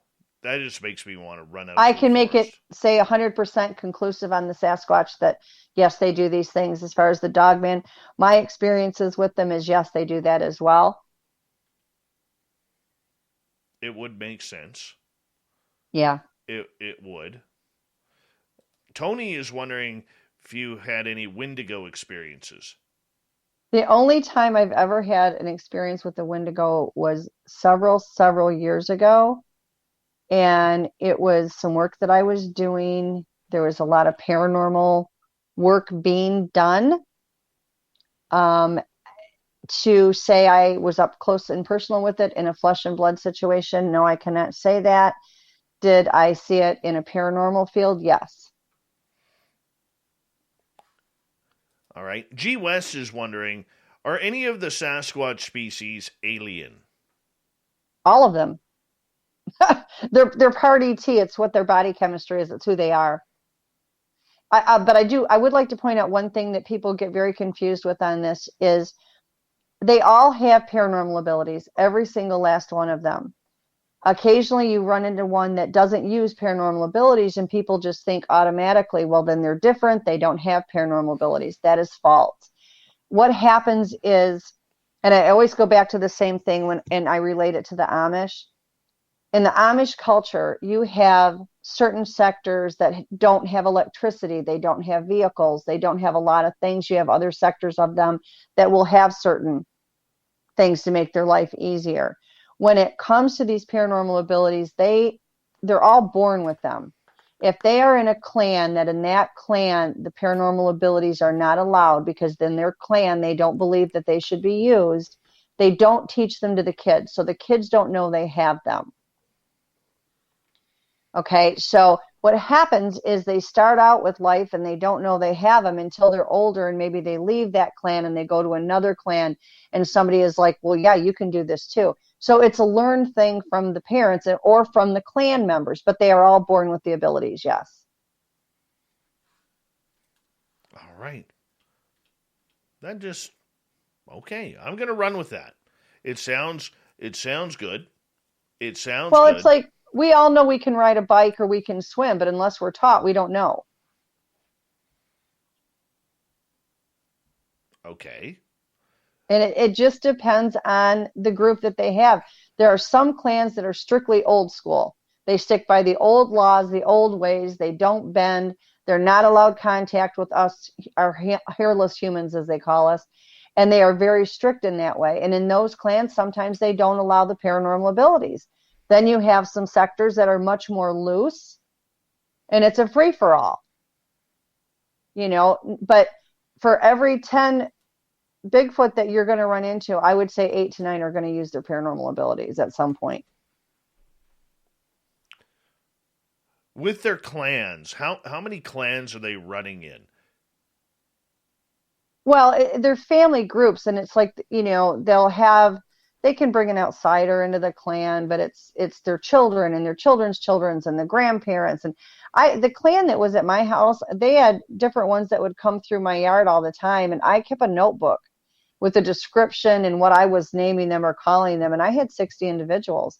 I also have seen clans that have maybe 20. I've got 3 or 4 clans that live around my house right now, and they don't seem to be very large clans. They seem to be a little bit smaller. So again, it's pretty individualized. I mean, it's very important that we realize that these are people just like us. So they are all individual. There are no two alike. They don't look alike. You get a lot of people that say, that picture doesn't look right. That's not what they look like. That's a bunch of bull. They're very individualized. I've seen some that have the dark skin. I've seen some with the light skin. I've seen some with the rounder faces. I've seen some with the long faces, conial heads. Conial heads are not limited to an area. It's just how they're built. I mean, really, that's people say, well, the ones over here all have cone heads. No, they don't. Not that I'm aware of. And I don't know everything, so I could be wrong, but I don't think that I am. Because I've had some in our clans around me that have the top conial heads. I had one male with a cone head that came into the feeding area, and he was not even from our clan. I think he was just hungry and wandering around. And he saw me and he cloaked. Well, he didn't cloak his whole body, and the top of the cone was still there. It looked like a yarmulke going through my woods. It was hysterical. I laughed my head off. But I also like Shadow. I'm very, very close to him. This boy's been following me around for years. And he's gotten 10 feet from me in flesh and blood. His head and body is just like a man. It is not the flattened nose. It is not the conial head. He looks like a man covered with hair, including on his eyelids. But they are just all very unique. They are all very individualized. The smell that people say that they get being around Sasquatch, okay, or any of these creatures, are they like a skunk where they're just ripping one like a fart? And I'm not making fun of this question, even though it's going to sound funny.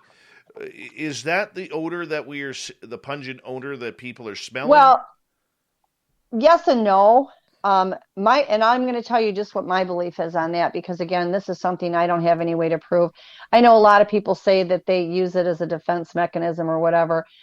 And they very well could. I'm not going to lie.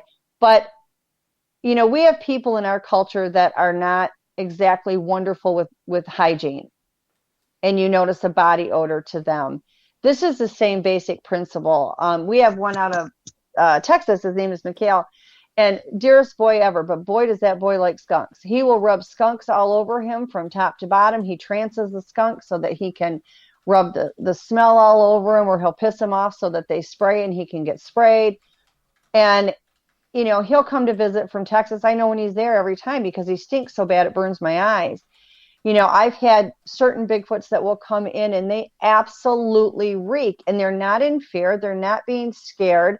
They're not being aggressive. They just have body odor. And then I have some that just smell like a very mild dirt. I have some that smell nothing. I mean, you can't even tell that there's anything, there. A lot of the females, when they're pregnant, people have stated, as well as myself, that they smell like flowers, whether they're rubbing that all over them or if that's maybe the body chemistry they smell when they are pregnant. That's a possibility as well. But 9 out of 10 times it's a hygiene thing. Okay. And that does make sense. Yeah. That does make sense. They like certain smells. They'll go roll in it. I mean, we had one that would go out. The people behind us in Michigan had a cow farm. He'd go out there and roll around in the cow pie. I mean, but that doesn't mean that they all do that. That was that particular. They're so individualized. They really and truly, people don't realize how individualized they really are. Let's talk a little bit of Goat Man here. Okay. For people who may not know, tell us what the Goat Man is. Well, I have not dealt with him a lot. I have had 3 or 4 experiences as far as speaking with him, and I do remote viewing with him. And I'd rather deal with the dogmen. I think they're crabby on a good day. I think that they act like they, are more upset about their looks than anything else. But they tend to be, I feel like they're more territorial than the other things are. I don't want to say they're really mean and aggressive, but they tend to be more aloof, even than the dogmen are. They just don't want to be bothered. Now, I've had people that have come to me that have had them around them, and I've talked to them, and I'm like, why are you even around? And they always have a reason as to why they feel they need to be where they're at, but they're not the friendliest of things. Where are they located? All of these cryptids are everywhere. I mean, it's a matter of jumping into a portal and ending up wherever they want to be. Okay, because I know there is the Goat Man of Texas. Yeah, and I have heard that in some of the southern states, Louisiana, that type of thing, that they're prevalent down there. But again, these things go in and out of portals like we walk through the doors at Walmart. They can end up anywhere. They really can. Maybe in some of these southern states where there's not as much of the snow or whatever, they see them a little bit more. I don't know. I'm from Michigan with the snow, and everybody's like, well, yeah, all the Bigfoots and all the cryptids take off when there's snow. That's a load of bull. They go underground or in caves where it's warm. They build fire.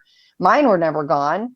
They were not as active because just like, we hide out in the house because it's cold outside, but yet don't expect anything less from them. They're a people. They may be an ancient people and in some areas more of an uncivilized people, but they're still a people. It doesn't change what they are. Okay. So with these Goat Man, are they a violent species towards human? I have dealt with some that were not violent. Maybe kind of bitchy, but not violent. But I do think that they just don't want to be bothered with us, I guess is the best way to put it. I'm not going to say that they're hyper aggressive or anything like that, because the ones that I've talked with and remote viewed really haven't tried to do a lot of harm. I think that, they may run somebody out of an area, but I don't think they're really trying to kill anybody. But they just don't want to be bothered. And that's what's very common with some of these cryptids. It's not so much that they want to hurt people as much as they want you out of their area. They don't want to be bothered. And, that brings me to another point where you see a lot of them that go up high in the mountains. Now, Duke's research area is tremendous. He's got some wonderful foots there. He really is lucky, and they absolutely adore him. I've talked to them multiple times. But you have certain areas such, in like Oklahoma or even in Montana, I think, Russia especially, they go higher up in the mountains because they're trying to get away from us. But yet we are hell-bent that we're going to follow them there. At least Duke is respectful. He has his campsite. He has his gifting area. He has his area. He does the research. And he's smart enough to know to let these things come to him. Don't go running them down and pissing them off, intruding on their lives, pushing them into a corner. He does it the way you should do it. That's why he has the success that he has. I commend him for that because he goes out of his way to be respectful, and it's reciprocated. They adore him. I mean, I talked to them the other day for him, and they truly adore him because he does it the right way. And that's the difference. You know, when they move up in these higher mountain ranges, and I'm not saying, you know, that in some of the lower mountain areas, they're fine. But when they get in the higher mountain ranges or they go in these out of the way places, they do it to be left alone. We are the ones that push the buttons. We are the ones that keep going after them. And then there's an altercation. But who's the one that everybody's going to go gunning for? It's not us. It's them. But yet we were trespassing. We were the ones that went there and irritated them. It's always the case, though, isn't it? Oh, we're terrible. I'd rather deal with all the cryptids than humans, I'll be honest with you. Any day of the week. Chad is wondering, the Chad Smith, what's the best area of Michigan for seeing or communicating with Sasquatch? I think Michigan is such a hotbed. They really everywhere is, but I mean, it's been just a tremendous area. They've even had them living in the houses in downtown Detroit. They've had sightings of them going into these condemned houses where nobody's living there. If you really wanted to do it, I would try Manistee National Forest. It covers a massive range. And, you know, obviously there's going to be several clans in there. The pigeon area, I don't recommend. There is, not that there aren't some nice ones there, but there's also some very aggressive one in the pigeon area, like Pigeon River and stuff. So I would be careful in that area. I did a ton of research in various parts of Michigan. I love the Manistee National Forest.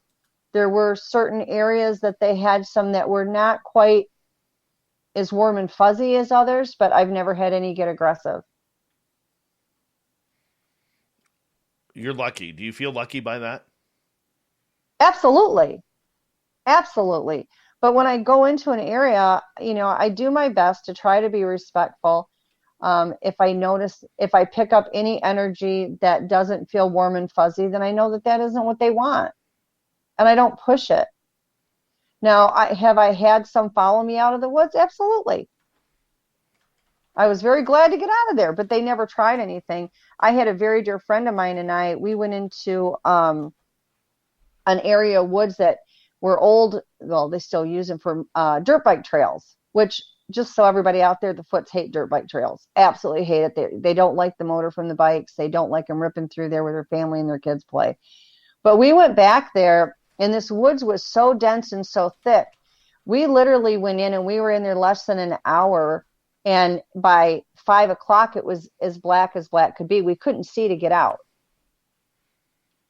And we were trying to find our way out. We couldn't. We had no cell signal, so we couldn't even GPS it to get out of there. And it went from perfect daylight to complete blackness. I couldn't see my friend standing next to me. And we had off to the right, they were killing a raccoon over there, and they're trying to eat it. And you can see all this eye shine, and the raccoon screaming bloody murder. And on the left-hand side, we had 3 of them that were over there, and they were communicating with me, and they were not happy that we were there. They were all trying to hunt. They were all trying to feed their families. And here are these 2 stupid women running around in the woods. They didn't do anything to us, but they definitely escorted us out. Makes sense. Yeah, they didn't touch us. They didn't even try to scare us. They would get close so that we knew to move forward, and we basically got let out. We have 1 minute left here before we got to go to break. I'm going to get to Cousin Gary's question here. If you're friendly, do these cryptids pick up on that? 100%. They know your thoughts in your heart before you even have a chance to think about it. Very cool. I always like getting Cousin Gary's questions in there because literally he is my cousin. And they will know what you're going to do before you even have the thought process to finish thinking it in your brain. They will already know. And they know your heart. Do they like a good mustache? Because Cousin Gary has a fantastic lip blade. I think that they think that's pretty cool because of their hair. They like my hair. They're obsessed with my hair because it's frizzy, it's thick. I'm basically a Yeti. Mm-hmm. Well, you know, as long as they like a good solid lip blade, I'll tell you, that's Alberta Ukrainian right there. There are some that will actually get the long, long beard. Oh, that's nice. And then you'll see where they braid it. It's hysterical. All right. Robin, I'm going to get you to hold on right there because we are going to go to break here at the top of the hour. Robin McCray, we got her for another 30 minutes on Spaced Out Radio. Then in the bottom of hour number 3, we're going to warm up the Magic 8 Ball. It is that time once again. Cryptid Talk continues on Spaced Out Radio right after this.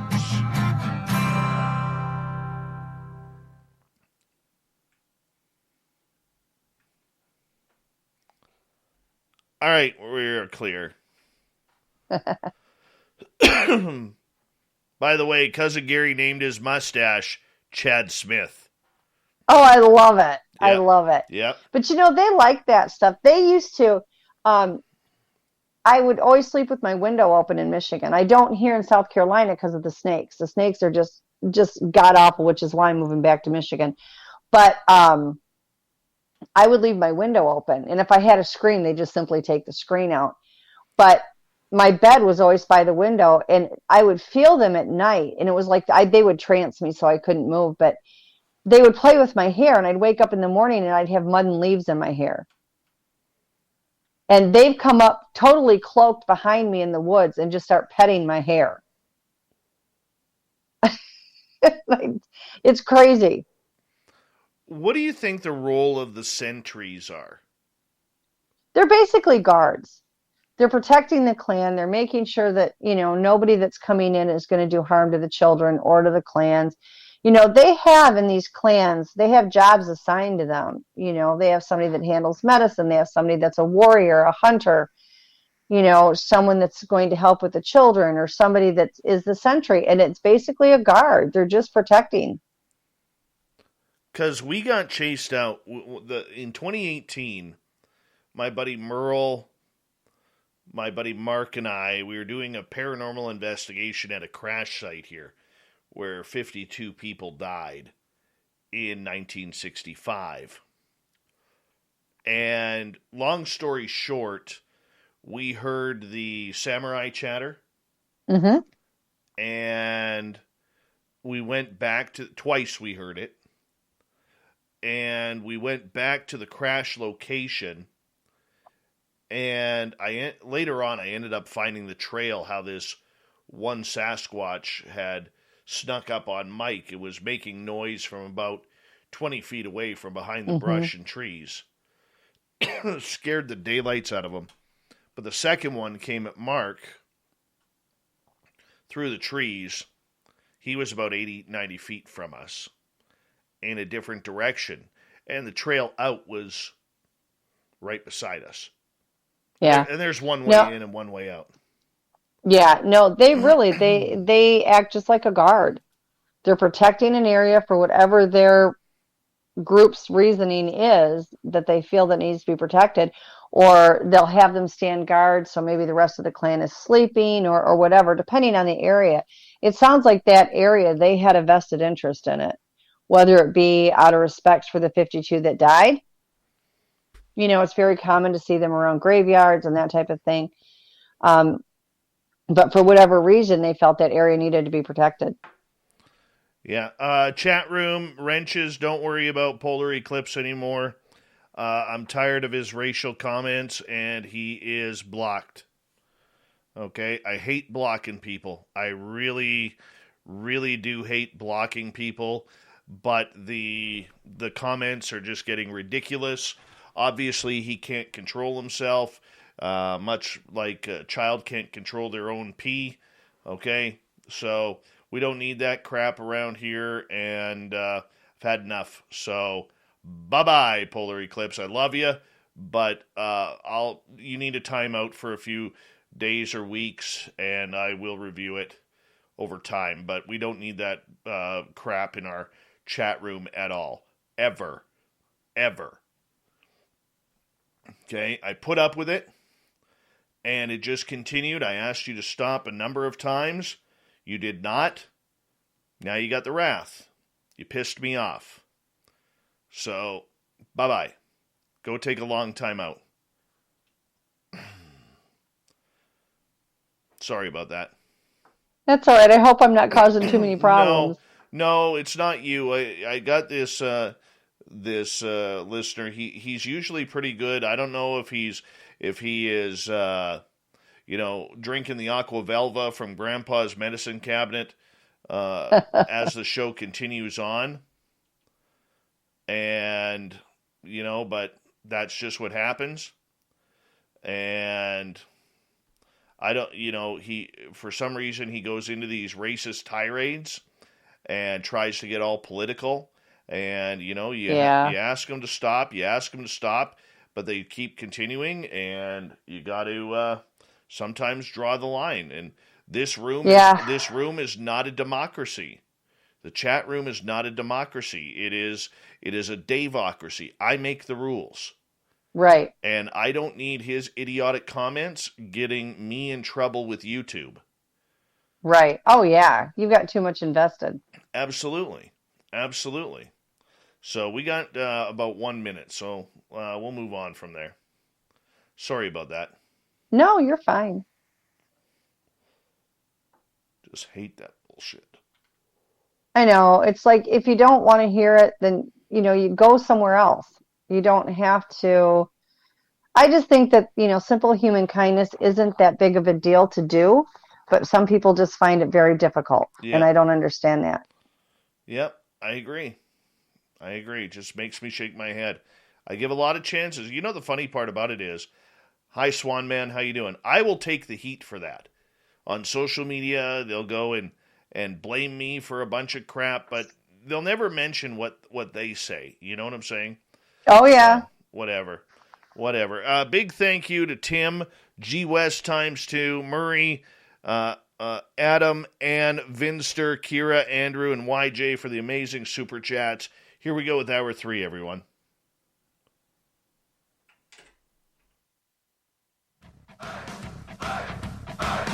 Would you like to connect with us? Head to spacedoutradio.com for all your latest show info.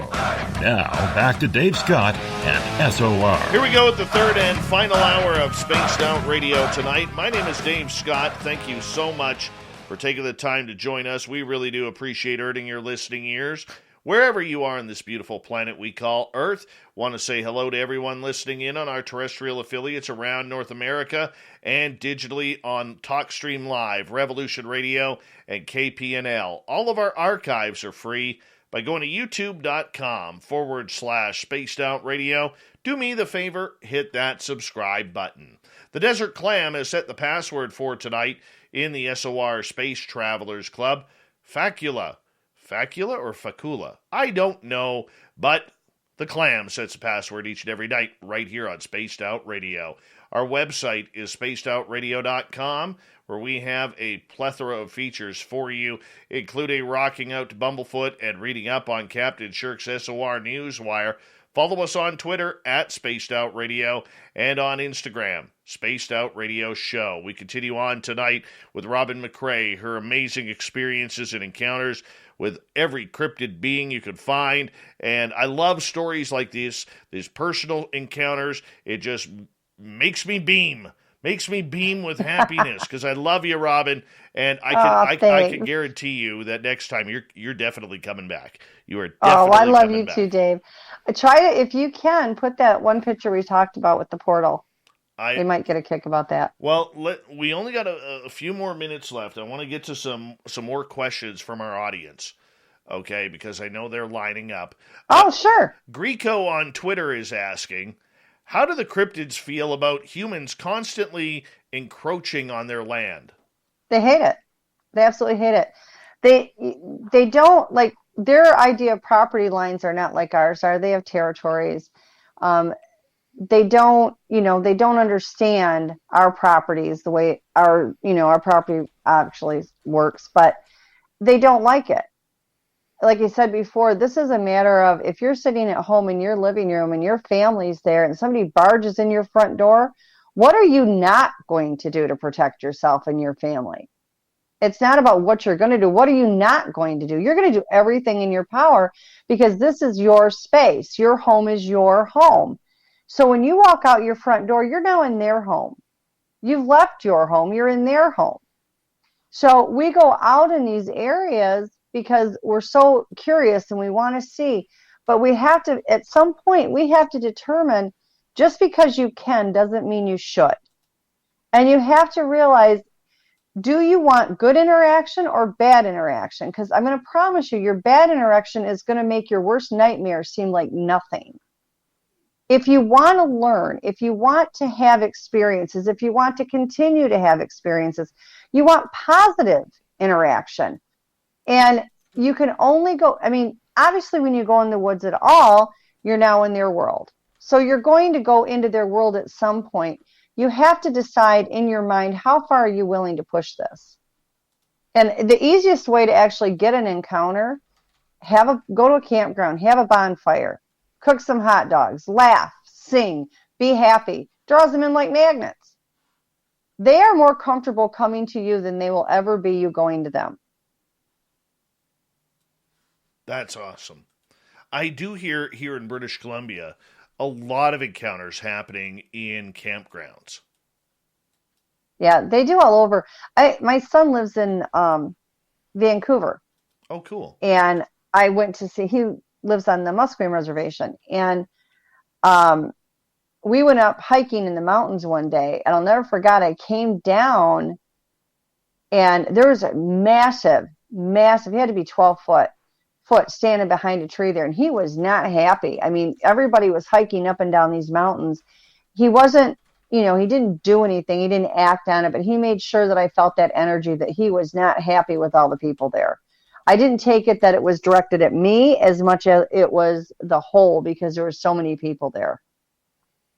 That doesn't surprise me. And do you know, outside of Yellowstone National Park, that the mountains, the Cascade Mountains from Vancouver all the way into the Fraser Valley, are the number 2 most missing people in David Paulides' Missing 411? Yeah. In Vancouver Island, there's more than 2 groups, but there's 2. There is what they call the eater group, which is the cannibalistic ones, and then there's the friendly ones. And they're actually pretty much divided on Vancouver Island. Years ago, I used to mind speak with them because I had been contacted by the really nice ones, and the cannibalistic ones were moving into their territory, and there was a lot of fighting going on, and they just basically, I don't know if it was peace talks I was supposed to do or what, but anyway, they got back divided, and it was simply one end of the island were the highly aggressive, and the other end were the nice ones. All right, let's move to another question. Vinny is asking, Robin, do you have a space family? Honestly, I would probably say yes. What they are and where they are, I don't know. I have been attacked by several ETs just because of different things that I can do. I've also had very kind ones show up. So I will say this, as crazy as it sounds, when I was 4 years old and I was abducted, I was a very small child at the time, and there was a small gray-looking alien and she had actually, it looked like she had almost like, not a shawl, but some type of a robe on her. And I remember she was in an alcove, and she reached her hand out to me. She had these very dark gray, long, spindly, cold fingers. And I remember her touching my wrist. And she told me that she was my mother. And I said she was nuts because my mom was at home. And then, of course, I was a cocky 4-year-old. And I was like, I didn't realize that I could be in danger. I could be anywhere. I just was, being cocky. And I was like, when my mom finds out I'm here, you are in so much trouble, because when she checks out my bed and I'm not in it, she is going to be so mad at you, and you're going to have to deal with my mom, but you are not my mom. So, take that what it meant when they said that to me. I don't know. I do remember the panels of the buttons that were on the ship. I remember the arc of the doorway, and there were like hieroglyphs that went around the arc of the doorway. And when I looked through the doorway, there was a CAT scan machine like we have now. And this was back in 1968. They didn't have those then. And there was a man there, a very thin man that was one of our people, that was laying on that table. And then there was a very tall gray with lighter skin. And he looked like he had some kind of a jacket, like a lab type coat on it. And there was another smaller gray. And then on the far walls in both of those rooms were all these multicolored buttons, like big buttons, like as big around as a tennis ball, were each of the buttons, and they were multicolored on the wall. And there were smaller grays that were doing a series of hitting these different colored buttons. That sounds cool. I mean, it wasn't a scary event by any means. She kept insisting she was my mom, and I kept insisting that she wasn't. And then I told her off about my mom, and eventually I woke up, I was home. B. Hoff is asking, is Goat Woman actually Baphomet? I'm not familiar with Baphomet. Sorry, guys. That's okay. I know I probably should, but I don't. All as far as... Let's move on. Move on. Okay, sorry. Adam is asking, how does one choose a gifting site? This is a good question. Yeah, it really is. My advice for that would be look for structures. Okay? Look for some of the signs that they're there. Look for the stick structures or rock stacking or anything like that. Tree snaps, those kind of things. And then when you find those areas, move maybe 50 foot away from them so that you're not being intrusive. But you're in that area, they'll find it. The other thing I encourage everybody to do is whether or not you are able to mind speak and hear them, they can always hear you. It's not where if you're not hearing them, they're not hearing you. They can read your mind like you wouldn't believe. Okay. And they can hear when you speak. Can I just interrupt you there for a second? Sure. Because there have been times when we've got into the forest, like this past Saturday, and you could just feel the energy. Yes. Is that leading to mind speak? Mind speak is not just words that you're going to hear. Mind speak is a feeling where all of a sudden you walk in an area and it's like you all of a sudden know everything that's happened there. No words are spoken. It's a feeling. It can be a feeling. It can be a picture in your mind. It can be a video playing in your mind. It's a knowing. It's a thought. It's all of these things. It's not limited to words. Okay. Some people get words. Some people just get other areas of it. I get it all different ways. Everybody is different. Again, this is a very individualized thing. Right. So feeling that change in energy is reading. It's actually considered reading that energy, but it can also be turned into a form of mind speak. Because here's what happened on Saturday. We decided that we were going to go out for a late night drive into the forest. And I've always wanted to go into this part of the area to go look for Sasquatch because I do believe that this is a hotspot area that I do need to investigate more. Now, there's an old trapper down there in that area who used to trap, who basically said him and his dogs were used to the Sasquatch in that area. Mm-hmm. Okay, to me, that's a good hint. That's a good clue. Sure. So we go driving. It's late. There's a thunderstorm out. And the thunderstorm is like a couple miles ahead of us. So you can see the lightning coming down in the trees. And I'm like, oh, crap, this isn't going to spook anything onto the road. Because they're all going to be, everything's going to be buckled down. Even a bear is going to be buckled down. There was no deer, no nothing. And we saw one rabbit and one baby coyote. That was it. But we went probably 25 miles into the forest. And beautiful drive, and coming out, turned around, could have kept going, decided to turn around, and saw one flash in the trees. Just like an orange flash, like an orange orb that just went poof, gone. Mm-hmm. And so I was watching it through my headlights because I'm driving, and I'm pointing at it. We get right to that area. And immediately it was like, get the hell out. Yeah. And the last time I've been around Sasquatch, I don't fear Sasquatch. This energy was just different. It was heavy like paranormal. Yep. It was heavy like paranormal. It was scary. It felt moody, like it's time to leave, that if you look behind you, there's going to be something following you type of energy. Am I reading that correctly in Dogman? Absolutely, 100%. In Dogman. Number one of the abilities that you have is reading energy. So you're going to pick up on energy more so than other people that may be with you. I think you've probably noticed that in the past, like you've gone out with people. It's because one of the gifts that you have is the ability to read energy. You're just starting, I want to say within the last 3 to 5 years, you're starting to pick up on it more and more. Now, I don't know how correct that is, but that's what I'm getting. 8 years. Okay. So you're now being able to pick up on it more and more. And the best thing about that is, Dave, is reading energy will save your butt out in the woods. Like, I can't even express to you how important it is.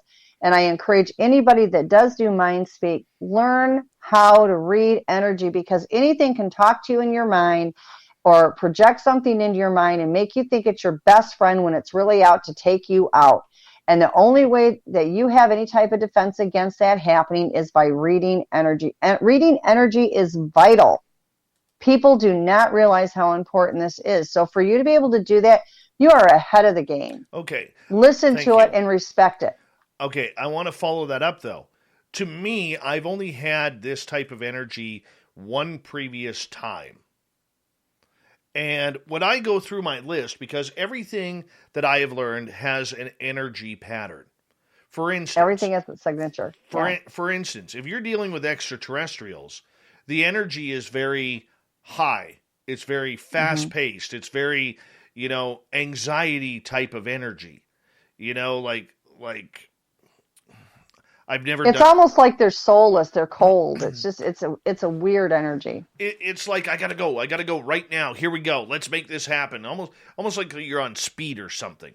Okay, paranormal energy with ghosts seems to be very heavy and morbid and dark and depressing.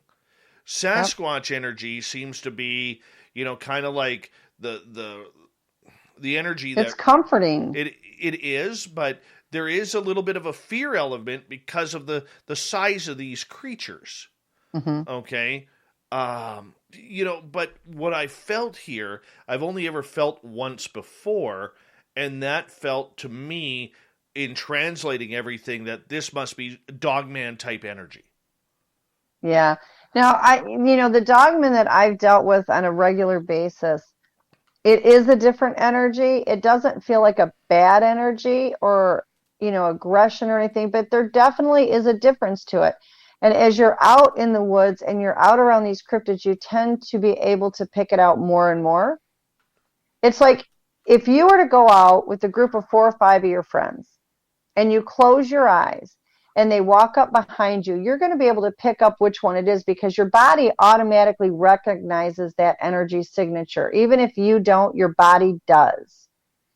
And so you automatically have some sense of knowing of who it is. And that's pretty much the same thing that happens when you go out in the woods with all these different cryptids. Your body learns it. Right. Your mind may not know it right away, but your body does recognize it.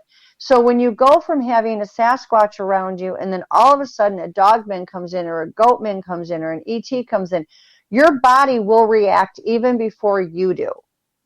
So your body is going to react to that change in the energy. It's going to react to the change in what's coming in. And that's going to be a telltale sign. The people that you go out with, like you personally, in your research area, need to keep an eye on you because your body handles energy really well. It reacts to it and it recognizes it. So you're kind of like the person that you want to take out in the woods because they're going to watch you and see what read you get on the place.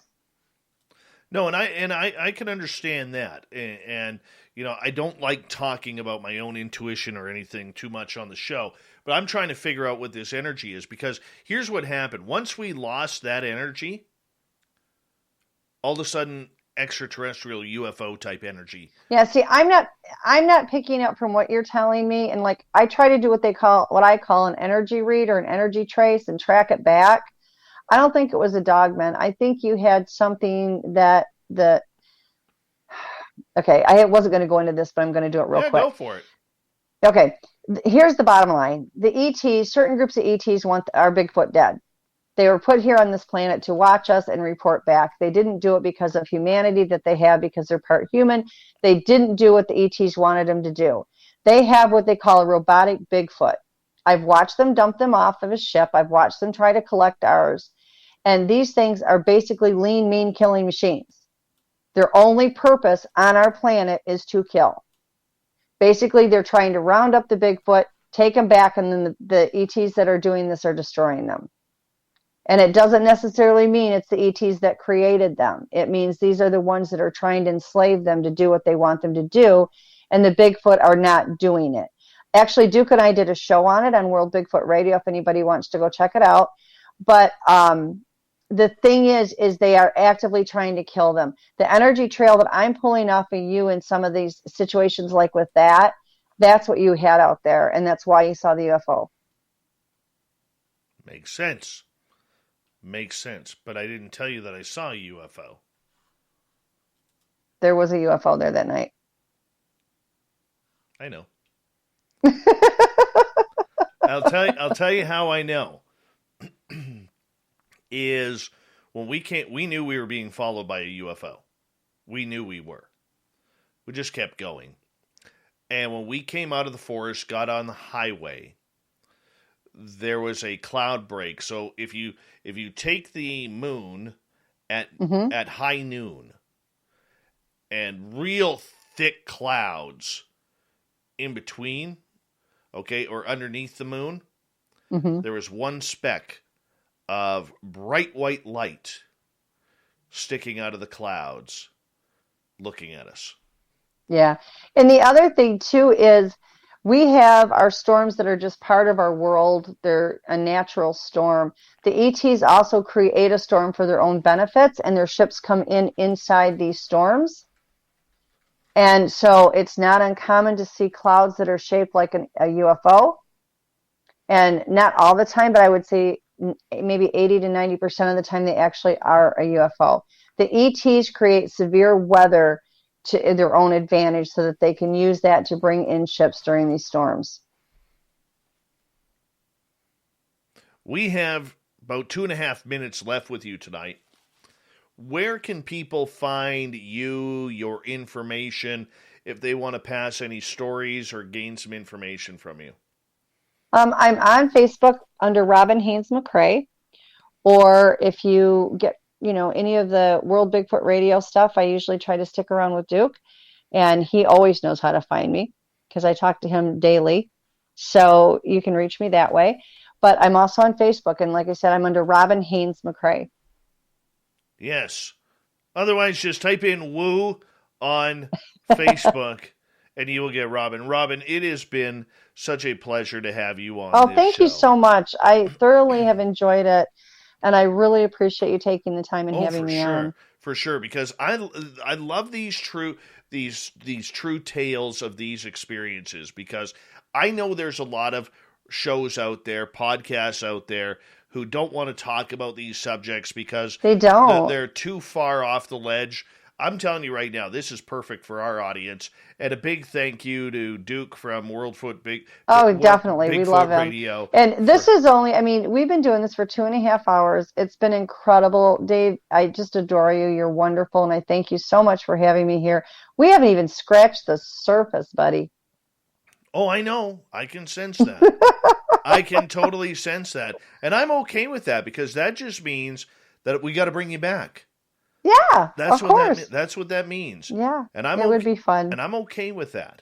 I am too. I like I said, I was very excited about doing this show, more so than some of the other shows that I've done, not including Duke's, because I always love doing Duke's show because him and I get along so well. But I was really excited about this, and it's been absolutely wonderful. I agree with you. I agree with you because, like I said, anytime we get to talk Bigfoot or anything around those lines, I'm always game. Yeah. I love these topics, and I want to learn more. And I think a lot of our people want to learn more as well, because we are all striving to try and get that information on how to communicate with this lovely, lovely creature.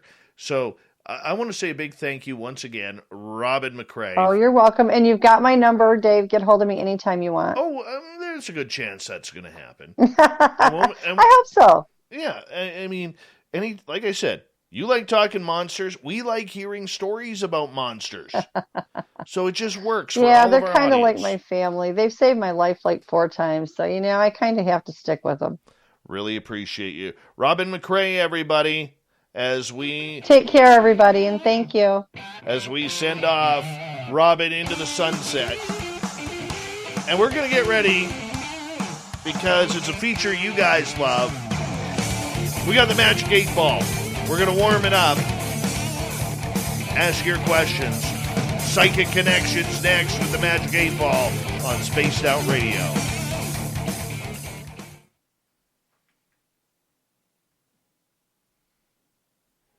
Great show, Robin. Oh, thank you so much. I really loved it, Dave. Contact me anytime. Absolutely. I hope it was received well for you. Oh, yeah. We're going to do this again. I'm telling you. I love this power woo that you bring. I do. Oh, it's fun. Like I said, I've been really blessed. And, these guys, my core group are just like my family. And they know that I'll go to the wall for them. And it goes both ways. Like I said, they've saved my life 4 times.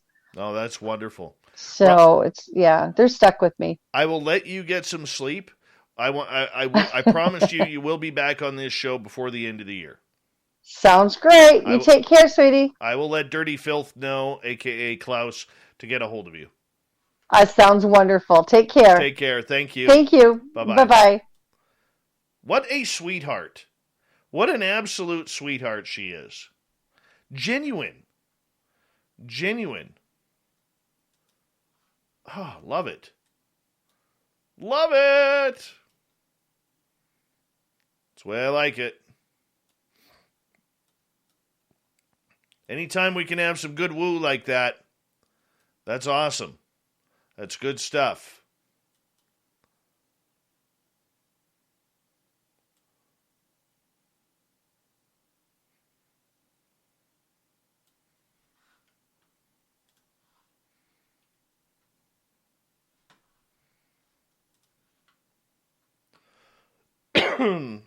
Great job, Duke. Thank you for the introduction again, buddy. Amazing, amazing stuff.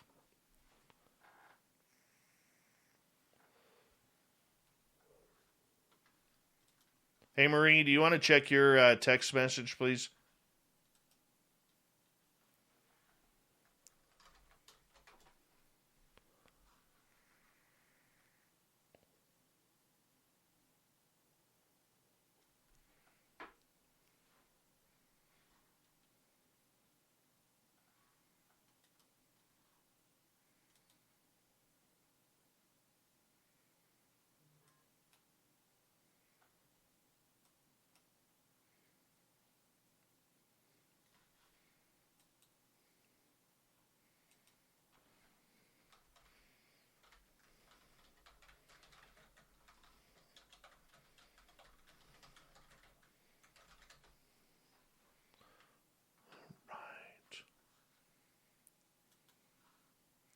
Jello, what's happening? Thank you, Eric with a K. That's why we're number 4. That's why we're number 4 right there, buddy. It's for you. No, the light was white. It's like a white orb sticking out of the clouds.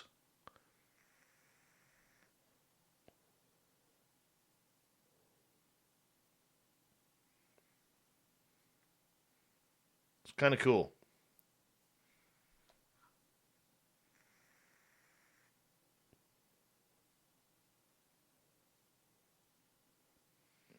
All right, in about 2 minutes, I'm going to get you guys, or in about a minute and a half, I'm going to get you guys start putting your questions in for the thought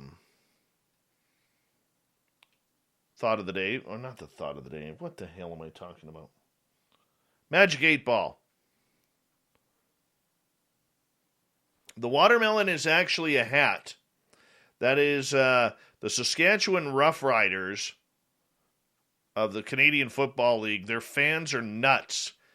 And I had a fan of theirs who's a fan of this show send me that hat of the watermelon. These are people who think that it's really cool at minus 20 below Celsius to go out to the football field with no shirts on and watermelons on their head. Crazy people. Vanner Smith, what's going on?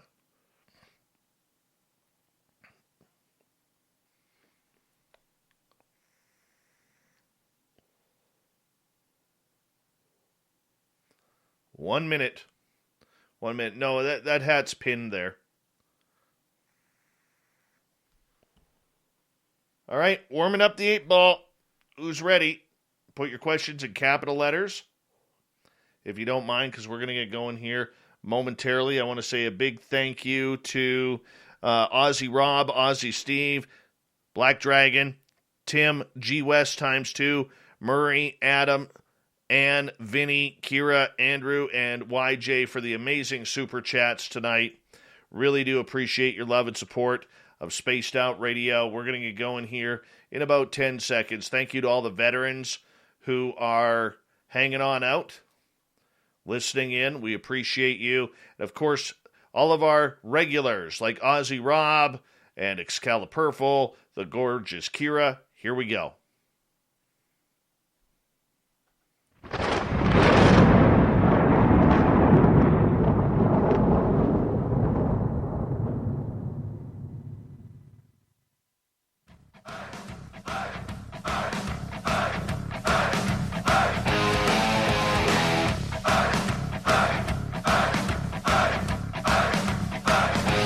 We've rounded third. We're heading for home tonight on Spaced Out Radio. My name is Dave Scott. Thank you so much for taking the chance at listening to our weirdness on a nightly basis. We really do appreciate it. Want to say hello and thank you to everyone who checks out our free archives by going to youtube.com/Spaced Out Radio, listening to our archives for free. It's all right there. And of course, our website, spacedoutradio.com, where we have a plethora of features for you, including rocking out to Bumblefoot and reading up on Captain Shirk's SOR Newswire. Follow us on Twitter at Spaced Out Radio and on Instagram, Spaced Out Radio Show.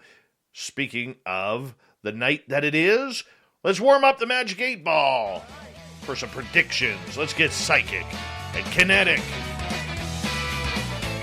We've had a woo-full show, so let it continue. The Magic 8-Ball.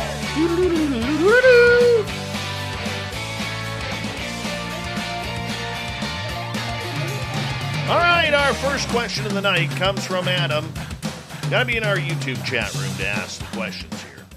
Will I, as in Adam, see evidence of Sasquatch around Banff, Alberta in September? The answer from the Magic 8-Ball is reply hazy, try again. You're a newbie in that area. They may not want to show you, but you never know. You never know.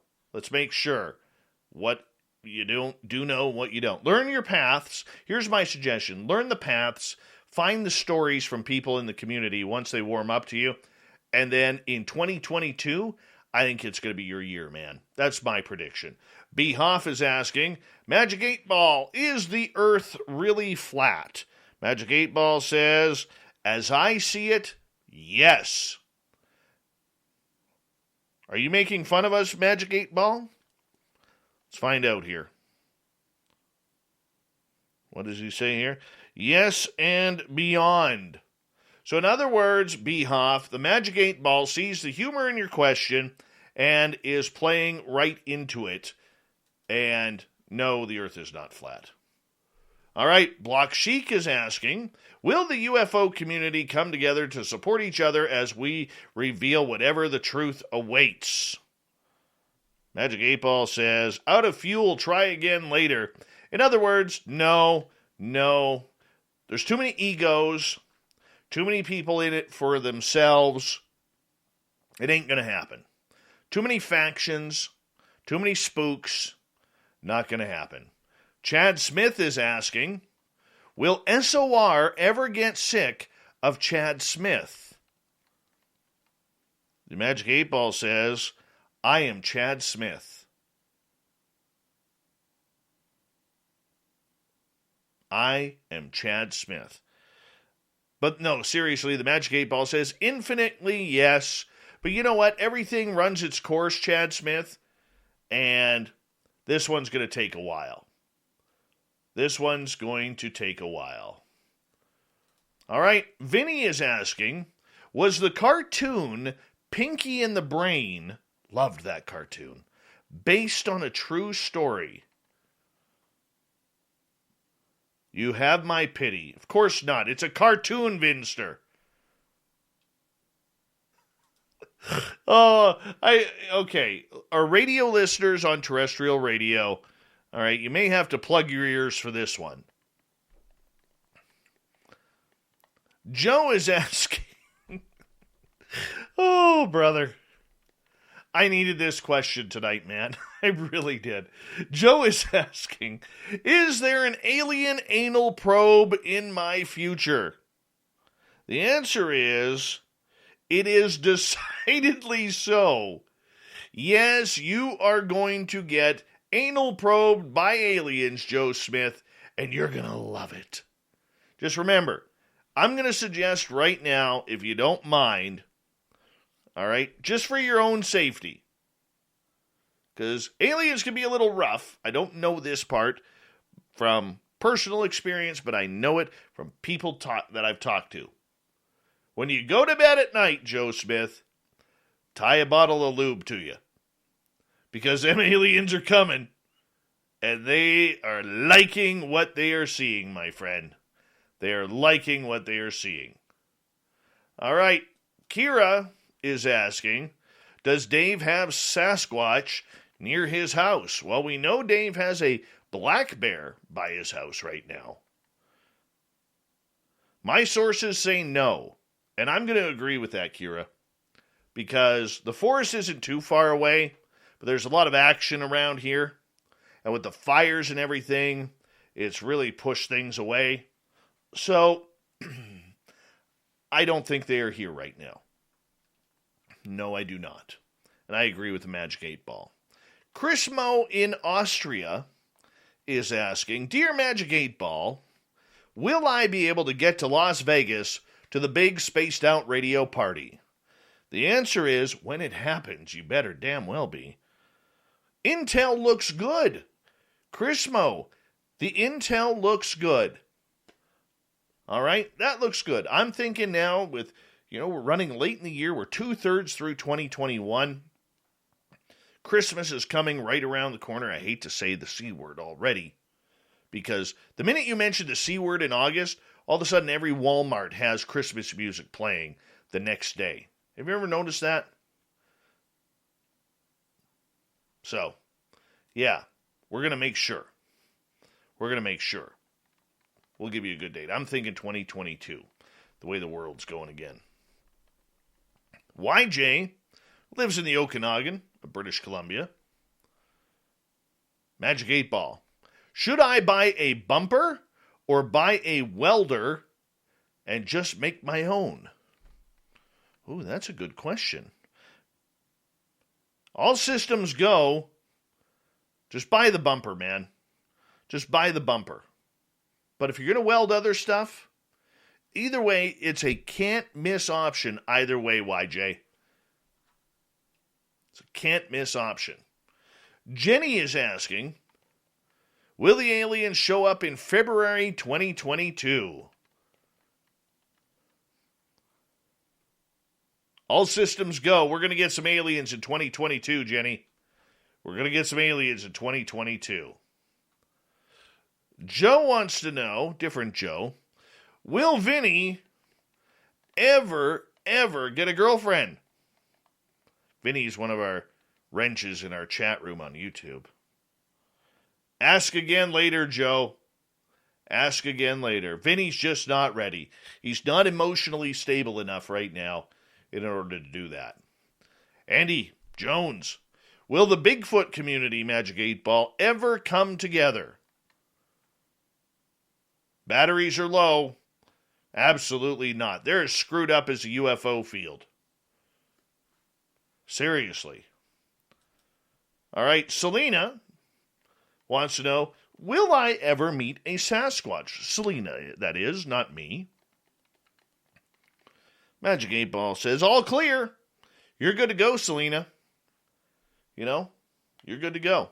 Just make it happen. All right, Cousin Gary in Edmonton.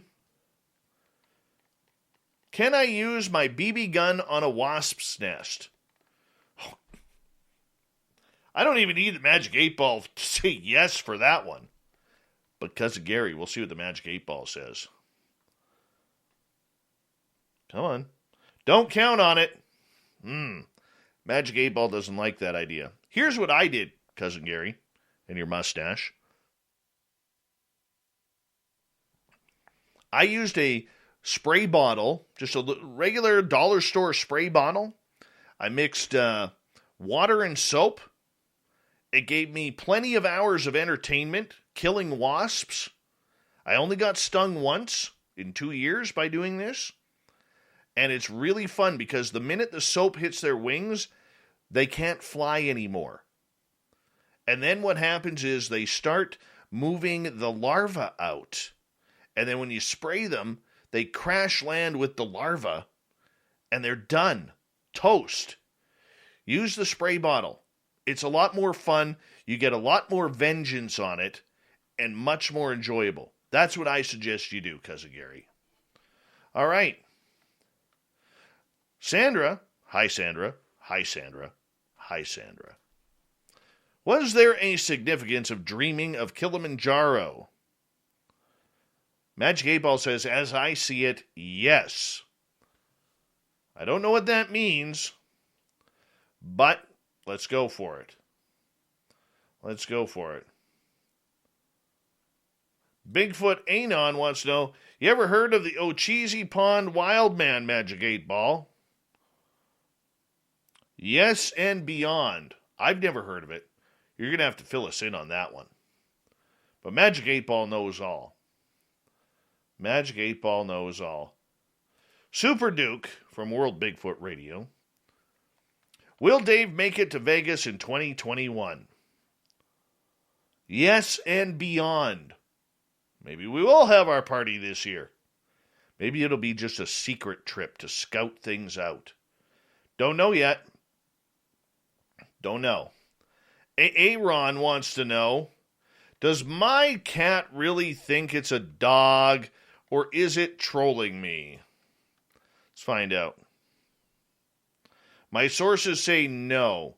Your cat's just a jerk, man. Your cat's just a jerk. Let's go back to Kira. She has another question. Are the Sasquatch near her? Answer. Signs point to yes. Yes, gorgeous Kira. They are. Behalf. If we ask the same question 3 times, will you give the same answer, Magic 8 Ball? Out of fuel, try again later. Can't answer that for you. Can't answer that for you. Lynn would like to know, do tinfoil hats really connect to aliens, Magic 8 Ball? That's a good question. Answer, all clear. You're good. You're good and safe. Tinfoil hat, use it. Wrap your head in it. Not the aluminum foil, the tin foil. You got to find the original tin. That's what you need to do. And we are caught up on questions. I will wait a couple seconds here before we end the Magic 8 Ball night. And see if there's any more questions. All right, Adam wants to know, we'll take a couple more. Have UFOs been following my rig?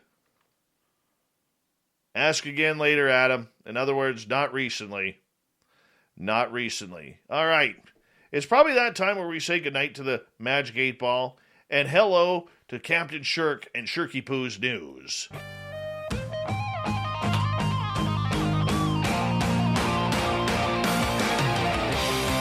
And this is how it ends.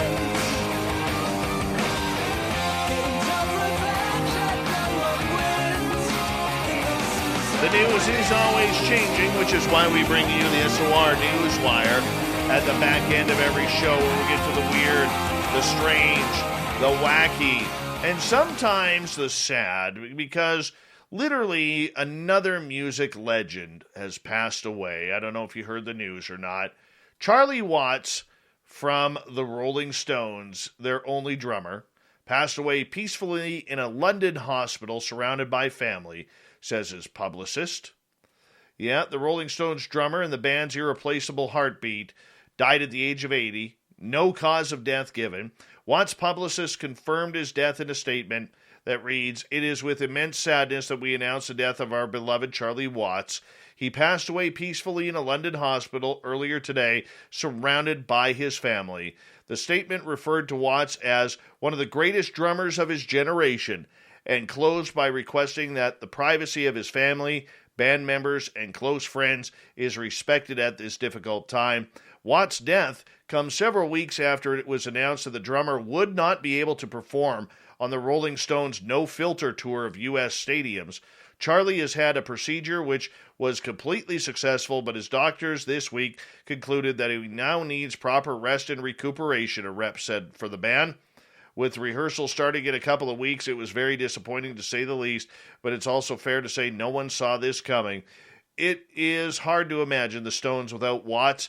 Even then, though, his light touch, singular rhythmic sense, and impeccable feel, as heard on canonical rock songs such as Painted Black, Gimme Shelter, and Brown Sugar, made him both the engineer that ran the engines forward of the Stones' music and one of the most famous and respected drummers of all time. Keith Richards, who, how the hell is he still alive, said in 1979, "Everybody thinks Mick and Keith are the Rolling Stones. If Charlie wasn't doing what he was doing on the drums, that wouldn't be true at all. You'd find out that Charlie Watts is the Stones." God bless him as he moves on to the next one. Here's another one. A pair of Minnesota teenagers doing a little gardening at a friend's house had a close encounter with a wandering black bear, and the incident was caught on camera. 17-year-old Haley Nelson and 15-year-old Dory Arndt were working in the front garden at the Centerville home of friend Haley Nyberg when Nelson spotted what initially she thought was Nyberg's dog in the corner of her vision. "We wanted money, so we decided to pull some weeds, and we were just pulling weeds, just talking, listening to some music, turn our heads, and we thought it was just a black lab." Nelson then took a second look, and to her surprise, realized that the animal wasn't a black lab at all, but a big black bear. Security camera placed in one of the home windows recorded as the girls fled toward the house and found the door was locked. "So I'm pounding on the door, 'Let us in,' screaming our heads off, just waiting to get inside. And then Haley pokes her head around the corner," Nelson recalled.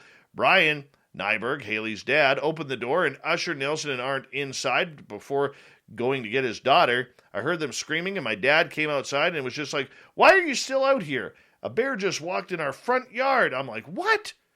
Yeah, imagine that. Who has had that happen recently?" Me. And what do? I go chasing the thing. That's how stupid I am. While it's believed that tortoises are vegetarian, a newly released video seems to show otherwise. According to researchers, changes in the environment may have caused certain animals to change their feeding behaviors. As this new footage that has been filmed on Frigate Island in the Indian Ocean shows a tortoise attacking and then eating a tern chick.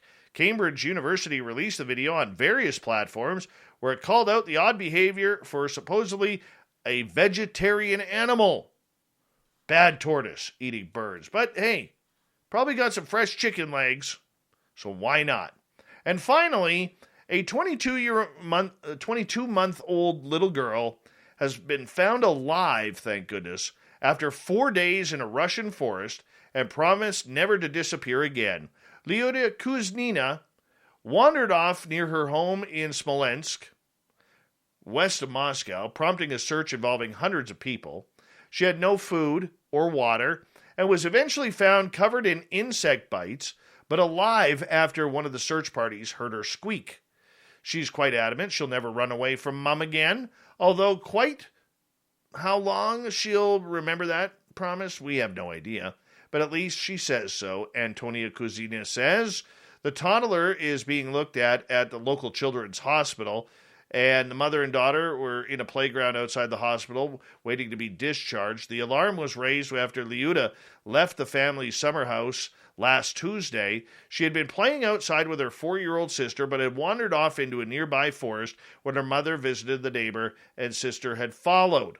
Yeah, 400 local volunteers took part in this very successful and very awesome recovery of this little girl.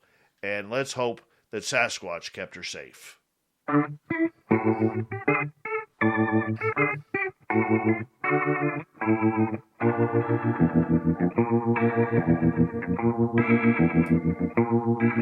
Thought of the Dave happens every night at this time, where we ask a question on our Facebook and Twitter pages, then read your responses on the air because we love the audience participation around here. Today's Thought of the Dave is as follows. With Charlie Watts passing, what is your favorite Rolling Stones song? Steam Train Mark in Australia.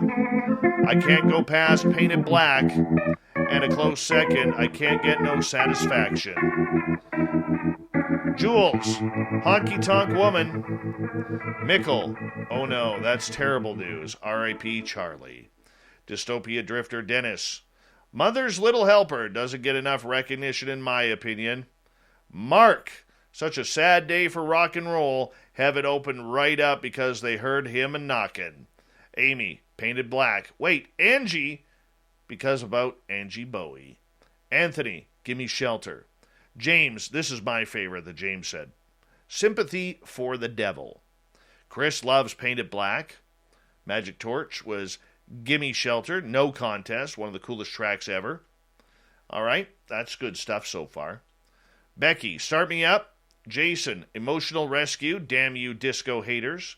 Falsetto Forever. Eric, Goodbye Ruby Tuesday. Angie for Eric.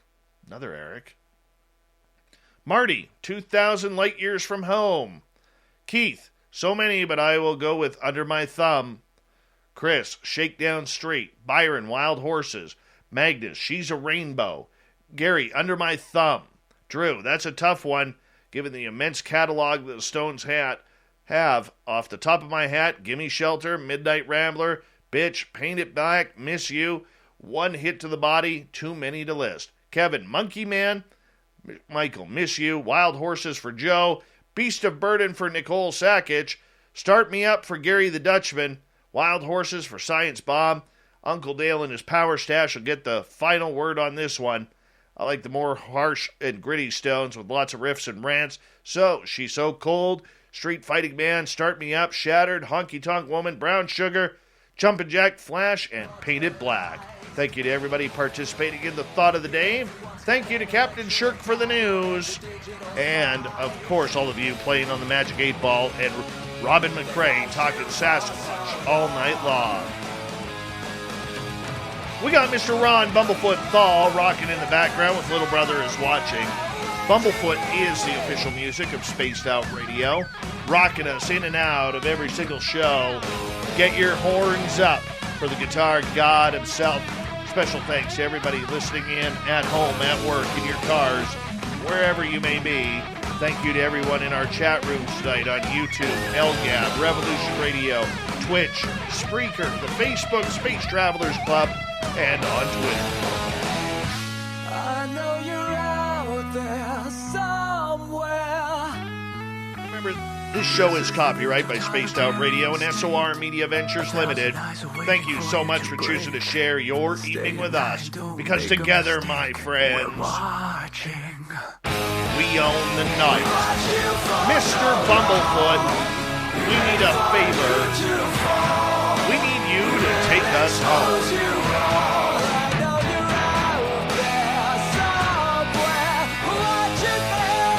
Yes, the Woo train has docked for the night. But soon, my friends, we shall ride again. Your seats are always available. Your tickets never expire. And if you want to bring a friend, we've got room for them too. Good night.